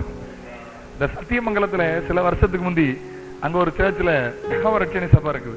அங்க அபிஷேக கூட்டம் நடத்தினேன் பகல்ல. ஒரே நேரத்துல 37 பேர் அபிஷேகம் பெற்றுட்டாங்க. அதுல பாத்தீங்கன்னா நல்ல பயங்கர கிரிய. அதுல பாத்தீங்கன்னா ஒரு 1-2 வாலிப பிள்ளைகள் அபிஷேகம் பெறல. மத்தியானம் எனக்கு ரிப்போர்ட் வந்துச்சு, அவங்க அப்பா அம்மா வந்து என்ன வாரத்தோடு இருந்தாங்க, என் பிள்ளைகள் அழுதுகிட்டு இருக்காங்க, சாப்பிட மாட்டேன்ட்டாங்க, அபிஷேகம் கிடைக்கலையா. ரொம்ப களைப்பா கூட்டம் நடத்தி இருக்கேன். நான் சொன்னேன் அவங்களுக்காக இனி ஒரு டேரிங் எல்லாம் நடத்த முடியாது, நான் ரொம்ப களைப்பா இருக்கிறேன். சாயங்காலம் விசுவாசத்தோடு வர சொல்லுங்க, ஜெபிக்க சொல்லுங்க, தாழ்த்த சொல்லுங்க, கர்த்தர் அபிஷேகிப்பார். அந்த பிள்ளைகள் பகல்ல ஃபுல்லா சாப்பிடாம அழுதுகிட்டு இருந்து சாயங்கால நேரத்துல ஆராதனை நேரத்துல அந்நிய பாஷை அடையாளத்தோட அபிஷேகத்தை பெற்றுட்டாங்க. கர்த்தர் அபிஷேகிக்கிற நாங்கள் அல்ல, கர்த்தர் அபிஷேகிப்பார். ஆமென். ஒண்ணு புரிஞ்சிடுங்க. ஒரு பெட்ரோலுக்கு, ஒரு வண்டி கார் ஓடுறதுக்கு பெட்ரோல் எப்படி தேவையோ, ஒரு லைட் எரியறதுக்கு மின்சாரம் எப்படி அவசியமோ, ஒரு விளக்கு எரிகிறதுக்கு மண்ணெண்ணெய் எப்படி அவசியமோ, ஒரு மனிதனுடைய வாழ்க்கை பிரகாசிப்பதற்கு அவனுக்குள் காண்கிற இவன் செயல்பட காணாத ஒரு அபிஷேகம் அவனுக்கு கட்டாயம் தேவை. இருக்கிறது பாபிலோனா இருக்கலாம், இருக்கிறது அடிமைத்தனமா இருக்கலாம். ஆனால் வேதம் சொல்லுகிறது உயர்வை பெற்றுக் கொள்கிறதுக்கு, ஜெயத்தை பெற்றுக் கொள்கிறதற்கு தானியேலுக்குள் விசேஷத்தாவே இருந்தது. ஆமென் சொல்லுங்க பார்க்கலாம். ஹல்லேலூயா. அபிஷேகம் சரியா இருந்தா அவன் நடைமுறை எல்லாம் சரியா இருக்கும். ஆமென். சத்தமா சொல்லுங்களேன். உள்ள அபிஷேகம் சரியா இருந்தா உலகத்தை பிரியப்படுத்த வேண்டி வராது, உலக ஆடம்பரம் வராது. ஆவியானவர் உள்ள இருந்தா தன் சரீரத்தை நேசிக்க அவனால முடியாது. அவன் கர்த்தரை நேசிப்பான். மாமிசத்தின்படி நடக்கிறவர்கள் மாமிசத்துக்குரியவர்கள் மாமிசத்தின்படி சிந்திக்கிறார்கள், ஆவிக்குரியவர்கள் ஆவிக்குரிய சிந்திக்கிறாங்க. மாமிச சிந்தை மரணம், ஆவின் சிந்தைய ஜீவனும். சந்தோஷமா சொல்லுங்க. மாமிசத்துக்குரியவருக்கு என்ன இருக்கும்? என்னத்தை சாப்பிடலாம், எதை உடுக்கலாம், எப்படி இருக்கலாம்? சும்மா இருக்க நகத்தை வெட்டிடலாமா, வெட்டி அதில் பாலிஷ் போட்டுடலாமா, அதை செய்திடலாமா, இதை செய்திடலாமா? ஹலோ, வெள்ளை முடிய கருப்பாக்கிடலாமா? வெள்ளை ஆயிட்டு அது மாதிரி அது கருப்பா ஏன் மாய்மாலம் பண்ணிட்டு இருக்க? யாரும் இல்லைன்னு நினைக்கிறேன். இருந்தா மரியாதையா மனம் திரும்பணும். ஏன்டா நண்பன் கேட்டான், என்ன சாமுவேல் சின்ன வயசுல தலை கருப்பத்தை வெள்ளையாக்கிறேன். நான் சொன்னேன், அது எதுக்கு மக்கா? எனக்கு பயமா இருக்கு. சிலர் டை அடிக்க ஆட்களை பார்த்து எனக்கு பயம். ஏன்னா காங்கிரஸ் கொடி மாதிரி இருக்கு. ஹலோ, மேல கருப்பு கீழே வெள்ளை, அதுக்கு கீழே ஆரஞ்சு. இது எதுக்குங்க இந்த மாய்மாலம்? ஒரு காலத்துல கருப்பா இருந்துச்சு, வெள்ளை அப்படி இருந்துட வேண்டியது மாதிரி. ஏன் காத்துல எதுக்கு நகை? அப்ப நகையை போட்டுக்க வேண்டியதானே? உலகத்தை மாதிரி மாறிட வேண்டியதானே? நமக்கு நகை வேண்டாம், அது வேண்டாம், இது வேண்டாம் வெறுத்த பிற்பாடு நீ ஏன் வயசான பிற்பாடு ஏன் உலகத்தை மாறி நம்ம என்ன மாறணும்? பேசுகிறது விளங்குகிறதா? இது அபிஷேகம் உள்ள இருந்துச்சுன்னு வச்சுங்க, நீ மாய்மாலம் பண்ணாதன்னு ஆவியானவர் பேசுவார். உன் வஸ்திரம் சரியில்லைன்னு பேசுவார், உன் நடைமுறை சரியில்லைன்னு பேசுவார், உன் ஜீவியம் சரியில்லைன்னு பேசுவார். நீ பெற்ற அபிஷேகம் உன்னை போதித்து வழி நடத்தும். ஆவியானவர் பேசுவார். கடினமான உபதேசம் வரும்போது கோபம் வராது, கடினமான உபதேசம் வரும்போது எரிச்சல் வராது. உனக்கு கொடுக்கிற ஆவியான சொல்லுவார், இந்த போதகம் மூலம் கர்த்தர் பேசுறார், இந்த வசனத்தின் மூலம் கர்த்தர் பேசுறார், உணர்த்துவார் உன்னை. கையை உயர்த்தி வரலையில சொல்லுங்க பார்க்கலாம். ஹல்லேலூயா, பிரைஸ் தி லார்ட். கர்த்தர் நல்லவர், நல்லவர், நல்லவர். அபிஷேகத்தை பெற்றுக்கணும். ஆமென், ஆமென் சொல்லுங்க பார்க்கலாம். இன்னும் பாவத்தை அறிக்கையிட்டு ஜெபம் பண்ணணும். நம்ம பாவத்தை அறிக்கையிட்டு ஜெபம் பண்ணா கர்த்தர் அபிஷேகிப்பார். ஆமென். நம்ம பாவம் இல்லை என்பதான நம்ம நாமே வஞ்சிக்கிறவங்களா இருப்போம். சத்தியம் நமக்கு இராது. என்ன ஒரு சம்பவம் ஞாபகம் இருக்கு. என் நண்பர் ஒருத்தர் கேரளா கூட்டிட்டு போனார். என் நண்பர் அவரும் கன்வென்ஷன் பிரசங்கியார். கூட போகும்போது உதவிக்கு லீவுனால ஒரு 13 வயசு பையனை கூட்டு போனார். அவர் ஒரு அபிஷேக உடனடி இருந்தார். ஏன் சொல்லுன்னு தெரியல, எனக்கு ஞாபகம் வருது. அவர் அபிஷேக உடனடிட்டு இருந்தார். நல்ல சபை. ஒரு சனிக்கிழமை பகல அவர் அபிஷேக உடனடிட்டு இருக்கிறார். நிறைய பேர் அபிஷேகம் பெற்றாங்க. ஆவியில நிரம்பி அந்நிய பாஷையில பேசி அபிஷேகம் பெற்றாங்க. கூட கூட்டிட்டு போன அந்த பையன் அவன் அன்னைக்கு அபிஷேகம் பெற்றுக்கிட்டான். அவனும் ஆவியில இருந்து அந்நிய பாஷையில பேசுறான். அந்த சபையில ஒரு நல்ல தேவ மனுஷன் இருந்தார். அவர் அந்த சபைக்கு 20 வருஷமா வரார். வயசு 60. நல்ல மனுஷன். கரெக்டா சர்ச்சுக்கு வருவார். ஒழுங்கு தசமாக கொடுப்பார். குடும்பமா ஆராதிக்கிறவர். ஆனா அவர் அபிஷேகம் பெறல. ஒரு வாஞ்ச வேண்டாமா? ஒரு தாகம் வேண்டாமா? வேதம் சொல்லுகிறது, தாகம் உள்ளவன் மேல் தண்ணீரையும் வறண்ட நிலத்தின் மேலின் ஆறுகளையும் ஊற்றுவேன் அப்படின்னு ஆண்டவர் சொல்றார். அல்லேலூயா. ஆமா, நல்ல கவனிங்க. தாகம் உள்ளவன் மேலதான் தண்ணீரை ஊற்றுவார். மான்கள் நீரோடைகளை வாஞ்சத்து கதறுகிறது. தேவனே, என் ஆத்துமாவை வாஞ்சத்து கதை. வாஞ்ச வேணும். வாஞ்ச இருந்தா வாய் திறக்கும். நல்ல கவனிங்க. வாஞ்ச இருந்தா வாய் என்ன செய்யும்? இது சொல்லுங்களேன். நல்ல சிலர் கூட்டம் முடிஞ்சு பேச சொல்லுங்க, நல்லா பேசுவாங்க, அழகா பேசுவாங்க. அக்கா நல்லா இருக்கீங்களா, அண்ணன் நல்லா இருக்கீங்களா, ஜெபம் பண்ண சொல்லி பாருங்க. சோத்ராண்டவரே, சோதர வந்தா வரும், வரட்டா போறோம், தந்தா சோத்ராண்டவரே. வாய் திறக்காது. ஹலோ, சாப்பிடும் போது மட்டும் பாருங்க, அவர்கள் வாய் திறக்கப்பட்ட பிரேத குழி மாதிரி இருக்கும். ஒரு ஷார்ட் போட்டு உள்ள போயிரும், டமார்னு உள்ள போயிரும். அப்ப மட்டும் நல்லா திறப்பாக ஜெபம் பண்ண சொல்லுங்க. சொல்லுங்க, சோத்ராண்டவரே வந்தா வரும், வரட்டா போறோம், தந்தா தரம், குளோரி அல்லேலூயா. வாயை திறக்க மாட்டான். வேதம் சொல்லு, உன் வாயை விரிவாய் தர, நான் என்ன செய்வேன்? வாஞ்ச இருந்தா சத்தம் வரும், வாஞ்ச இருந்தா தாகம் வரும். ஆமென், ஆமென் சொல்லுங்களேன். அல்லேலூயா. சில சின்ன பிள்ளைகளுக்கு பாட்டில்ல பால் கொடுப்பாங்க. இப்படி மாட்டி உள்ள வச்சவன போதும், கொஞ்சம் சில பிள்ளை பசியா இருப்பாங்க, மடக்கு மடக்கு மடக்குன்னு சீக்கிரம் டபார்னு குடிச்சிருவாங்க. தாய், என் பிள்ளை ரொம்ப பசியா இருக்கான்னு இன்னொரு பாட்டில உள்ள வச்சா வாயை திறக்க மாட்டான், நம்ம மூஞ்சில துப்புவான். முதல்ல உள்ள போச்சு, இப்ப போக மாட்டேங்குது. ஏன்னா வாஞ்ச இல்ல, தாகம் இல்ல. தாகம் இருந்தா உள்ள போகும். வாஞ்ச வேணும். வாஞ்ச இருந்தா கண்ணுல கண்ணீர் வரும். தோத்துரு. நாகர்கோயில்ல ஒரு சபையில, ஒரு ஐபிசி சபையில இப்படி கூட்டம் நடத்தினேன். அல்லேலூயா. தோத்துரும். அதுல அபிஷேகம் நிறைய பேர் பெற்றுக்கிட்டாங்க. ஒரு கிட்டத்தட்ட 80 வயசு 82 வயசு ஒரு தகப்பன் அபிஷேகம் விட்டு அழுதுகிட்டே சாட்சி சொன்னாரு. அவர் சொன்னாரு, நான் அபிஷேகத்துக்காக ரொம்ப வருஷம் காத்திருந்தேன். ஆனா அந்த கூட்டத்துல நான் பாவத்தை அறிக்கையிட்டு ஜெபம் பண்ண. 80 வயசு பாவத்தை அறிக்கையிட்டு நான் ஜெபம் பண்ண போது கர்த்தர் அந்நிய பாஷை அடையாளத்தோடு என்னை அபிஷேகித்தார். 80 வயசுல அவருக்கு என்ன சந்தோஷம் தெரியுமா? பயங்கர சந்தோஷம். அவரால் கட்டுப்படுத்த முடியல. கர்த்தர் அபிஷேகிப்பார். வாஞ்ச இருக்கணும், தாகம் இருக்கணும். தோத்திரம். அல்லேலூயா. சந்தோஷமா சொல்லுங்களேன்.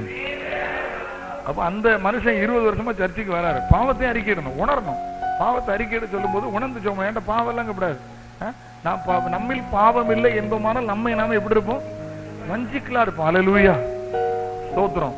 பரிசுத்தம்னா என்னன்னா, பரிசுத்தமாகி விட்டேன் என்று சொல்வதல்ல, பரிசுத்தத்துக்கு நேராய் நடந்து கொண்டிருக்கிறது. அதான் பரிசுத்தமாகிறது என்று அர்த்தம். ஸ்தோத்திரம். கவனிக்கணும். பாவம்லாம் ஒண்ணு நீங்க இங்க இருக்க சொல்ல முடியுமா? இங்க இருக்கிறதுல யாராவது ஒருத்தர், நான் பிறந்ததுல இருந்து ஒரு பாவமே நான் செய்யல, ஐ எம் a saint அப்படின்னு சொல்லுகிற துணிகரம் உள்ளவர்கள் இருந்தா கை தூக்க பார்க்கலாம். நான் பிறந்ததுல இருந்து ஒரு பாவமே நான் செய்யல, கை தூக்க பார்க்கலாம். அப்படி யாராவது இருந்தால் நீங்கள் மனிதர்கள் அல்ல, நீங்கள் தேவதூதர்கள், ஏஞ்சல்களே. உங்களுக்கு கோவையில் என்ன வேலை? இப்பொழுதே பரமேறி பரலோகம் செல்வீர்களா? வேதம் தெளிவா சொல்லுது. அல்லேலூயா, ஸ்தோத்திரம். பாவம் செய்த நன்மை ஒருவனும் இல்லை, ஒருவனாகும் இல்லை. நாம் பாவம் செய்து எல்லாரும் தேவ மகிமை அற்றவர்கள் ஆயிட்டோம். ஆனா கிறிஸ்து நமக்காய் மரித்ததனால், இயேசுவின் ரத்தத்தினாலே நம் பாவங்களை கழுவி மறுபடியும் அவரை சுத்திகரித்து பரிசுத்தமாய் மாற்றி இருக்கிறார். அல்லேலூயா. அப்ப எல்லாரும் ஆவியில் நிரப்பி ஜெபம் பண்ணும்போது இவர் சேர்ல உட்கார்ந்து இருக்கிறார், பின்னால உட்கார்ந்து இருக்காரு. நல்ல மனுஷன் பழுத்த பழமா உட்கார்ந்துட்டு அவர் பாவத்தை அறிக்கிறா. இவர், ஆண்டவரே நான் ஒரு பாவம் செய்யல, ஆண்டவரே நீர் வந்தா வரும், வரட்டா போறோம். இந்த லெவல்ல அவர் உட்கார்ந்துருக்க அமைதி. அந்த சின்ன பையன் 13 வயசு பையன் அபிஷேகம் பெற்ற பத்தியலா, புதுசு பத்தியலா, அபிஷேகம் பெற்ற புதுசு பத்தியலா. இவன் நேரா துள்ளி குதிச்சு முழங்கால் போட்டு கண்ணீர் ஒடிது, மூக்கொடிது, போய் கடைசியில இவர் சேர்கிட்ட போய் சேர்ந்தான். இவர் சேர்ல உட்கார்ந்துருக்காரு, இவர் டிராபிக் ஜாம், இவன் அங்க போய் சேர்ந்தான். அதுக்கு அங்க போக முடியல. அவர் சீவன் பருவத மாதிரி உட்கார்ந்துருக்காரு. சோத்திரம் வந்தா வாரம் வரட்டா போறேன்னு இருக்காரு. இவன் அங்க போய் இடிச்சுக்கிட்டு இருக்கான். மனுஷர் பாசைகளையும் தூதர் பாசையும் பேசினாலும் பவுல் சொல்றாரு. ஆமென். நிறைய பாசை இருக்கு. நமக்கு எத்தனை பாசை தெரியும்? இந்தியாவில தான் பாசை உலகத்துல அதிகம். அவ்வளவு பாசை இந்தியாவில இருக்கு. இவனுக்கு அன்னைக்கு கிடைச்ச பாசை தெரியுமா? எருமக்கடா. ஒரு பெரிய மனுஷன் சேர்ல உட்கார்ந்துருக்காரு, முழங்கால் போட்டு அவர் காதுல போய் எரும மாடுன்னா அப்படி இருக்கும். கொஞ்சம் யோசிச்சு பாருங்களேன். நடந்த சம்பவம், என் ஃப்ரெண்டு ஊழியத்துல நடந்த சம்பவம். எருமக்கடா. இது சபை பாஸ்டர் பார்த்துட்டே இருக்காரு. இந்த சம்பவம் நடக்குது. அவரு இவன் எருமக்கடான்னு சொல்லி கொஞ்ச நேரம் கேட்டுக்கிட்டு இருந்தாரு. இவனும் தூரம் போற மாதிரி இல்ல, அவனும் டிராபிக் ஜாம், எருமக்கடா. அவர் பைபிளையும் பாட்டு புக் எடுத்து ஒரே ஓட்டம் பாக்காரு. ஆண்டவரே நல்ல தசமா வந்துருவாரு. அந்த பையனை பிடிச்சி அடிக்க முடியுமா? பாஸ்டர் உதவி கூட்டு வந்திருக்காரு, பேக்கு தூக்கு. அந்த பையனை பிடிச்சி அடிக்க முடியுமா? ஏமல எருவ மாட்டேன் அடிக்க முடியும். அவன் அந்நிய பாசம் பேசியிருக்கான். அவன் என்ன செய்வான்? பைபிளையும் பாட்டு புக் ஒரே ஓட்டம். இவருக்கு பாஸ்டருக்கு ரொம்ப சோர்ந்து போச்ச. சனிக்கிழமை பகல் அந்த சம்பவம் நடக்குது. ஒரு கூட்டத்தை மிஸ் பண்ணாத மனுஷன் அன்னைக்கு சனிக்கிழமை ராத்திரி கூட்டத்துக்கே வரல. பாஸ்டருக்கு புரிஞ்சு போச்சு, ஆகா அந்நிய பாசம் பேசி விரட்டிதான் ஐயா, ஒண்ணும் செய்ய முடியாது. ஞாயிற்றுக்கிழமை காலையில பாருங்க, சனிக்கிழமை ராத்திரி வரல, ஞாயிற்றுக்கிழமை காலையில 9 மணிக்கு ஆராதனை, 8:30 மணிக்கு வந்துட்டாரு. வந்து பாஸ்டர் சொல்லலாம், பாஸ்டர் எனக்கு இன்னைக்கு ஒண்ணு சாட்சி சொல்ல எனக்கு சமயம் வேணும். அவருக்கு புரிஞ்சு போச்சு, என்ன இவருக்கு சமயம் கொடுக்க, எரோ மாடுன்னு சொல்லி தொலைச்சான். சபையில சொல்லி உள்ளதையும் சபை உடைச்சு போட்டு போயிடக்கூடாது. அதெல்லாம் பிரதரே இன்னும் ஸ்பெஷல் மீட்டிங் இல்லை, நாங்களாம் அடுத்த வாரம் நீங்கள சாட்சி பறையாம் சமயந்திரம் இல்ல பாஸ்டர், என்ன பொண்ணு பாஸ்டர் நீங்கள அப்படி சொல்றது, எனக்கு 10 மினிட் ஆகிலும் வேணும் பாஸ்டர், அதுக்கு முடியாதுன்னு சொல்ல முடியல. அதுக்கு புரிஞ்சு போச்சு, எப்படி சொல்லி எருமக்கடா நானே என்ன சொல்ல போற எனக்கு தெரியல. சாட்சி சொல்ல வேண்டாம். சாட்சி சொல்லும் போது என்ன சொன்னாராம் தெரியுமா? ஒரு உண்மையை சாட்சி சொன்னாராம். அல்லேலூயா. நான் 20 வருஷமா சபைக்கு வரேன், எனக்கு பரிசுத்தாவி கிடைக்கல. நேற்று ராத்திரி சனிக்கிழமை ഇവിടെ ഉപവാസ പ്രാർത്ഥന നടന്നപ്പോൾ ഞാൻ ഇവിടെ വന്ന് പ്രാർത്ഥിച്ചപ്പോൾ ഈ സിർക്കനെ കൊണ്ട് പരിശുദ്ധാത്മാ എന്നോട് സംസാരിച്ചു. இந்த சின்ன பையலை கொண்டு பரிசுத்தாவி என்னோட பேசினார். இவன் பார்த்து சின்ன பையன் இருமாடுனா என்ன ஆவியானவர் பேசினாரு, பாஸ்டருக்கு தான் தெரியும், வேற யாருக்கும் தெரியாது. நடந்த சம்பவம் என்ன தெரியுமா? இவர் ஒரு பாவமே இல்லைன்னு நினைச்சிட்டு உட்கார்ந்து இருந்தாரு. ரசிக்கப்பட்ட புதுசுல 20 வருஷத்துக்கு சம்பவம் நடந்திருக்கு. இவர் வயல்ல வேலை செஞ்சுட்டு இருக்கும்போது ஒரு எருமை கண்ணுக்குட்டி நிறைய வயலை நாசம் பண்ணிட்டு, இவர் ஆக்ரோஷமா ஓடி போய் ஒரு கம்பு எடுத்து அடிச்சிருக்காரு. எங்கேயோ ஒரு இடத்துல கம்பு அடிபட்டு இந்த மாடு அந்த இடத்துல செத்து போச்சு. இவர் அங்கங்க சுத்தி பார்த்திருக்காரு, ஒருத்தருக்கும் தெரியாது. தென்னமரத்து வீட்டுல தோண்டி பதில் செஞ்சுட்டு வந்துட்டாரு. இவர் நான் ஒரு பாவம் இல்ல ஆண்டவரே, தந்தா தாரும் தரட்டா போற வந்தா வரும் அல்லேலூயா சோத்திரம்னு சொல்லவும் இவன் கிட்ட போய் சொன்னா இறமக்கடா. இவருக்கான அப்பா ஆண்டவரே 20 வருஷத்துக்கு முந்தி உள்ளதை கொன்னுட்டேறப்பா, ஆண்டவரே நான் அந்த வீட்டுல போய் மன்னிப்பு கேட்டுறேன், ஆண்டவரே என்ன மன்னியும். இவரு கொஞ்சம் சமாளிச்சு பாத்துருக்காரு. இப்ப பயிரவான் அவன் போற மாதிரி இல்ல, டிராபிக் ஜாம்ல நின்றுட்டு இருக்கான். அவன் இறமக்கடா கவகமா அவர் பைபிளும் பாட்டு வைக்கிறது ஒரே ஓட்டம். எங்க ஓடி இருக்காரு தெரியுமா? மத்தியானம் 1 மணிக்கு எங்க ஓடி இருக்காரு தெரியுமா? அந்த கிராமத்துல 20 வருஷத்துக்கு முந்தி யாரு கண்ணுக்குட்டியை கொன்னாரோ அவங்க வீட்டு போயிருக்காரு. போயிட்டு எங்க எழுதிருக்காரு, மன்னிச்சுட்டேன்னு சொல்லுங்க. வெயில் நேரத்துல போய் ஒரு வீட்டுல இருந்து மன்னிச்சுட்டேன்னு சொல்லுங்கன்னு அவங்க நினைச்சிருப்பாங்க, வெயில் அதிகமாகி போச்சு இவருக்கு ஏதோ அப்படிதான் நினைச்சிருப்பாங்க, இவரால அவங்கள. அப்ப சொன்னாராம் 20 வருஷத்துக்கு முந்தி உங்க கண்ணுக்குட்டியை நான் தான் கொண்டுட்டேன், என்னை மன்னிச்சிருங்க, பணம் தாரேன். இன்னைக்கு அந்த எரும மாடு இருந்தா என்ன விலையோ அதுக்குள்ள பணத்தை தானே, என்னை மன்னிச்சிருங்க. பரிசுத்த ஆத்மா என்னோடு சம்சாரிச்சு, அல்லேலூயா. என் ஆவியானவர் பேசினார், என் வாழ்க்கை நான் அர்ப்பணிக்கிறேன்னு சொல்லி அர்ப்பணிச்சுட்டு வீட்டுல போய் சொன்னார், ஆண்டவரே பரிசுத்த ஆவியானவர் உண்மைன்னா என்னை அபிஷேகிக்காட்ட அந்த சர்ச்சைக்கு போக மாட்டேன்னு சொல்லி அன்னைக்கு ராத்திரி கூட்டத்துக்கு வராம வீட்டுல இருந்து ஜெபித்த போது அந்நிய பாஷை அடையாளத்தோட கர்த்தர் அபிஷேகித்தார். ரொம்ப வருஷம் இல்லைங்க, ஒரு 5-6 வருஷம் தான் இருக்கும். இந்த சம்பவம் நடந்து ஒரு 5-6 வருஷம் தான் இருக்கும். கர்த்தர் நல்லவர். ஆமென். அறிக்கையிடணும், பாவத்தை அறிக்கையிட்டு விட்டு விடணும். ஒரு எரிச்சல் வந்த பாவம், ஒரு கோபம் வந்த பாவம், நமக்கு பாருங்க ஒரு பாவமே இல்லைன்னு நினைக்கும். உங்களுக்கு சொல்லி தரேன், அப்ப தெரியும் உங்களுக்கு. பாருங்க, எரிச்சல் பாவம், கோபம் பாவம், ஜெபிக்காதது பாவம், பொருத்தனை பண்ணி நிறைவேற்றாதது பாவம், தசமாக செலுத்தாதது பாவம். பைபிள்ல போட்டிருக்கு. மற்றவருடைய மனசாட்சியை புண்படுத்துறது பாவம், தீய நோக்கம் பாவம், நன்மை செய்ய திராணி இருந்து செய்யத்தக்க செய்யாம போனா இப்படி நிறைய பாவம் இருக்குல்ல. ஒரு நாளைக்கு நம்ம சிலனுக்காக பாவம்னா தண்ணி அடிக்கிறது, ராப் பண்றது, அதுதான் மோசமான காரியம் தான் பாவம். இதெல்லாம் பாவம் நினைச்சிட்டு இருக்காங்க. கோபம் பாவம், எரிச்சல் பாவம், வைராக்கியம் பாவம், ஜெபிக்காத பாவம். கவனிங்க, ஒரு நாளைக்கு 3 பாவம்னு வச்சிருங்களேன். ஒரு சின்ன எரிச்சல், ஒரு சின்ன கோபம், ஒரு சின்ன வைராக்கியம். ஒரு நாளைக்கு 3 பாவம்னா 10 நாளைக்கு எத்தனை பாவமா சொல்லுங்க? கால்குலேட்டர் கம்ப்யூட்டர்ல ஆன் பண்ணுவீங்க. சரி, ஒரு மாசத்துக்கு எத்தனை பாவம்? 90 பாவம். வருஷத்துக்கு எத்தனை பாவம்? 1080. 1080 தானே? 1080 சரிதானா? கணக்கு சரிதானா? 80 தள்ளுபடி பண்ணிடுவோம், ஆடி கழிவு. சரியா? ரொம்ப பெரிய பாவம்லாம் செய்ய மாட்டோம். பாஸ்டர் எப்படி பேசுறாரு, அது பாவம் தெரியுங்களா உங்களுக்கு? அது கூட பாவம். என்ன இவ்வளவு வைராக்கியம் பேசிட்டு இருக்காரு, ஏத்துக்கிட முடியலையே. முறுமுறுப்பு ஒரு பாவம். புரியுதா உங்களுக்கு? கீழ்ப்படியாமை ஒரு பாவம். பைபிள்ல பாவத்துக்கு பெரிய பட்டியல இருக்கு. அப்ப ஒரு நாளைக்கு 3 பாவம்னா ஒரு வருஷத்துக்கு 1000 பாவம். 30 வருஷம் விசுவாசி இதே மாதிரி சின்ன சின்ன பாவம் செய்தா எத்தனை பாவம்? கொஞ்சம் வெளில சொல்லுங்க, வெளியே கட்டக்கூடாது. ஹலோ, எத்தனை 1000 பாவம்? வரலத்து போறீங்களோ? இல்ல கேட்டேன். நம்ம அதான் நினைச்சிட்டு இருக்கோம். நான் ஒரு பாவமே செய்யல. தன் பாவங்களை மறைக்கிறவன் வாழ்வடைய மாட்டான், அவைகளை அறிக்கை செய்து விட்டு விடுகிறவன் இரக்கம் பெறுவான். அல்லேலூயா, அல்லேலூயா. நிறைய சம்பவத்தை பேச முடியும், நான் ரொம்ப பேசிட்டேன். ஒண்ணு புரிஞ்சுடுங்க, அபிஷேகத்தை பெற்றுக் கொள்ளுங்கள், காத்துருங்க, அழுங்க. ஆண்டவர் என்னை அபிஷேகிச்சிருங்கப்பா. இப்படி ஆகிலும் ரட்சிப்பு எப்படி சத்தியமோ, ஞானசானம் எப்படி சத்தியமோ, வேறுபாடு எப்படி சத்தியமோ, பரிசுத்த ஜீவியம் எப்படி சத்தியமோ, சபை கூடி ஆராதிப்பது எப்படி சத்தியமோ, பரிசுத்தாய் பெற்று அந்நிய பாஷையில பேசுகிறது சத்தியம். கையை உயர்த்தி வரலையில சொல்லுங்க பார்க்கலாம். அந்த அனுபவத்துக்கு திரும்பி வரணும். நல்ல ஆவியில நிரம்பி அந்நிய பாஷையில பேசணும். அப்ப தானியேல் ஜெயமுள்ளவனாய் மாற தானியேலுக்குள் விசேஷித்த ஆவி இருந்தது. ஆமென் சொல்லுங்க பார்க்கலாம். Okay okay okay. 4வது வசனம், 4th one. பாருங்க, குற்றம் சாட்டப்படாத ஒரு வாழ்க்கை, the blameless life. பாருங்க, முகாந்தரத்தை தேடுறாங்க, குற்றத்தை கண்டுபிடிக்க அவர்களால் முடியவில்லை. இந்த வசனத்தை பின்னால வாசிங்க. அவன் மேல் குற்றம் சுமத்த யாதொரு குற்றமும் குறையும் காணப்படவில்லை. 22 பாருங்க. அது என்னவென்றால், அவருக்கு முன்பாக நான் குற்றமற்றவனாய் காணப்பட்டேன். Hello, third one. நம்பர் 1, தானியேலுடைய காரியம் ஜெயமாய் இருப்பதற்கு கர்த்தருக்கு முன்பாக இருந்தான். தானியேலுடைய காரியம் ஜெயமாய் இருப்பதற்கு செகண்ட் ஒன், அவன் அபிஷேகம் பெற்று அவனுக்குள்ள விசேஷத்தை ஆவியானவர் இருந்து ஆவியானவர் தானியேலை நடத்தினார். ஹல்லேலூயா, ஸ்தோத்திரம். ஆவியானவர் உள்ள வந்தாச்சாலே சகோதர சிநேகம் வந்துரும். ஆவியானவர் உள்ள வந்துட்டாலே சகோதரர்கள் சேர்ந்து ஜெபிப்பாங்க. ஆவியானவர் உள்ள வந்துட்டாலே வரங்கள் வரும். ஆவியானவர் உள்ள வந்துட்டாலே வெளிப்பாடு வரும். எல்லா காரியம் வந்துரும். சரியா? 3வது, அவன் குற்றம் சாட்டப்பட முடியாதவனாக இருந்தான். புருஷனை மனைவி குற்றம் சாட்டிடக்கூடாது, மனைவியை புருஷன் குற்றம் சாட்டிடக்கூடாது, பெற்றோரை பிள்ளைகள் குற்றம் சாட்டிடக்கூடாது. ஒரு தம்பிட்ட கேட்டாங்க, அவங்க அப்பா எப்படி? அவர் ரொம்ப நல்லவர், சர்ச்சில் ஏஞ்சல் மாதிரி இருப்பார், வீட்டுல டெவில் மாதிரி இருப்பாரு. நானா எப்படி ரொம்ப நல்லவர் எங்க அப்பா, சர்ச்சில் பாத்தீங்களா சாட்சி சொல்லுவாரு, வெள்ளச்சட்டெல்லாம் போட்டு வருவாரு, நான் சூப்பரா தான் இருப்பாரு. சர்ச்சில் எங்க அப்பா ஏஞ்சல் மாதிரி இருப்பாரு, வீட்டுல வந்து டெவில் மாதிரி இருப்பாரு. அங்க ஒருத்தர் சொன்னார், வெளியில பார்த்தா பர்சனாலிட்டி, உள்ள பார்த்தா முனிசிபாலிட்டின்னாரு. எல்லாரும் குற்றம் சாட்டப்படாத வாழ்க்கை வாழ்றீங்களாமா?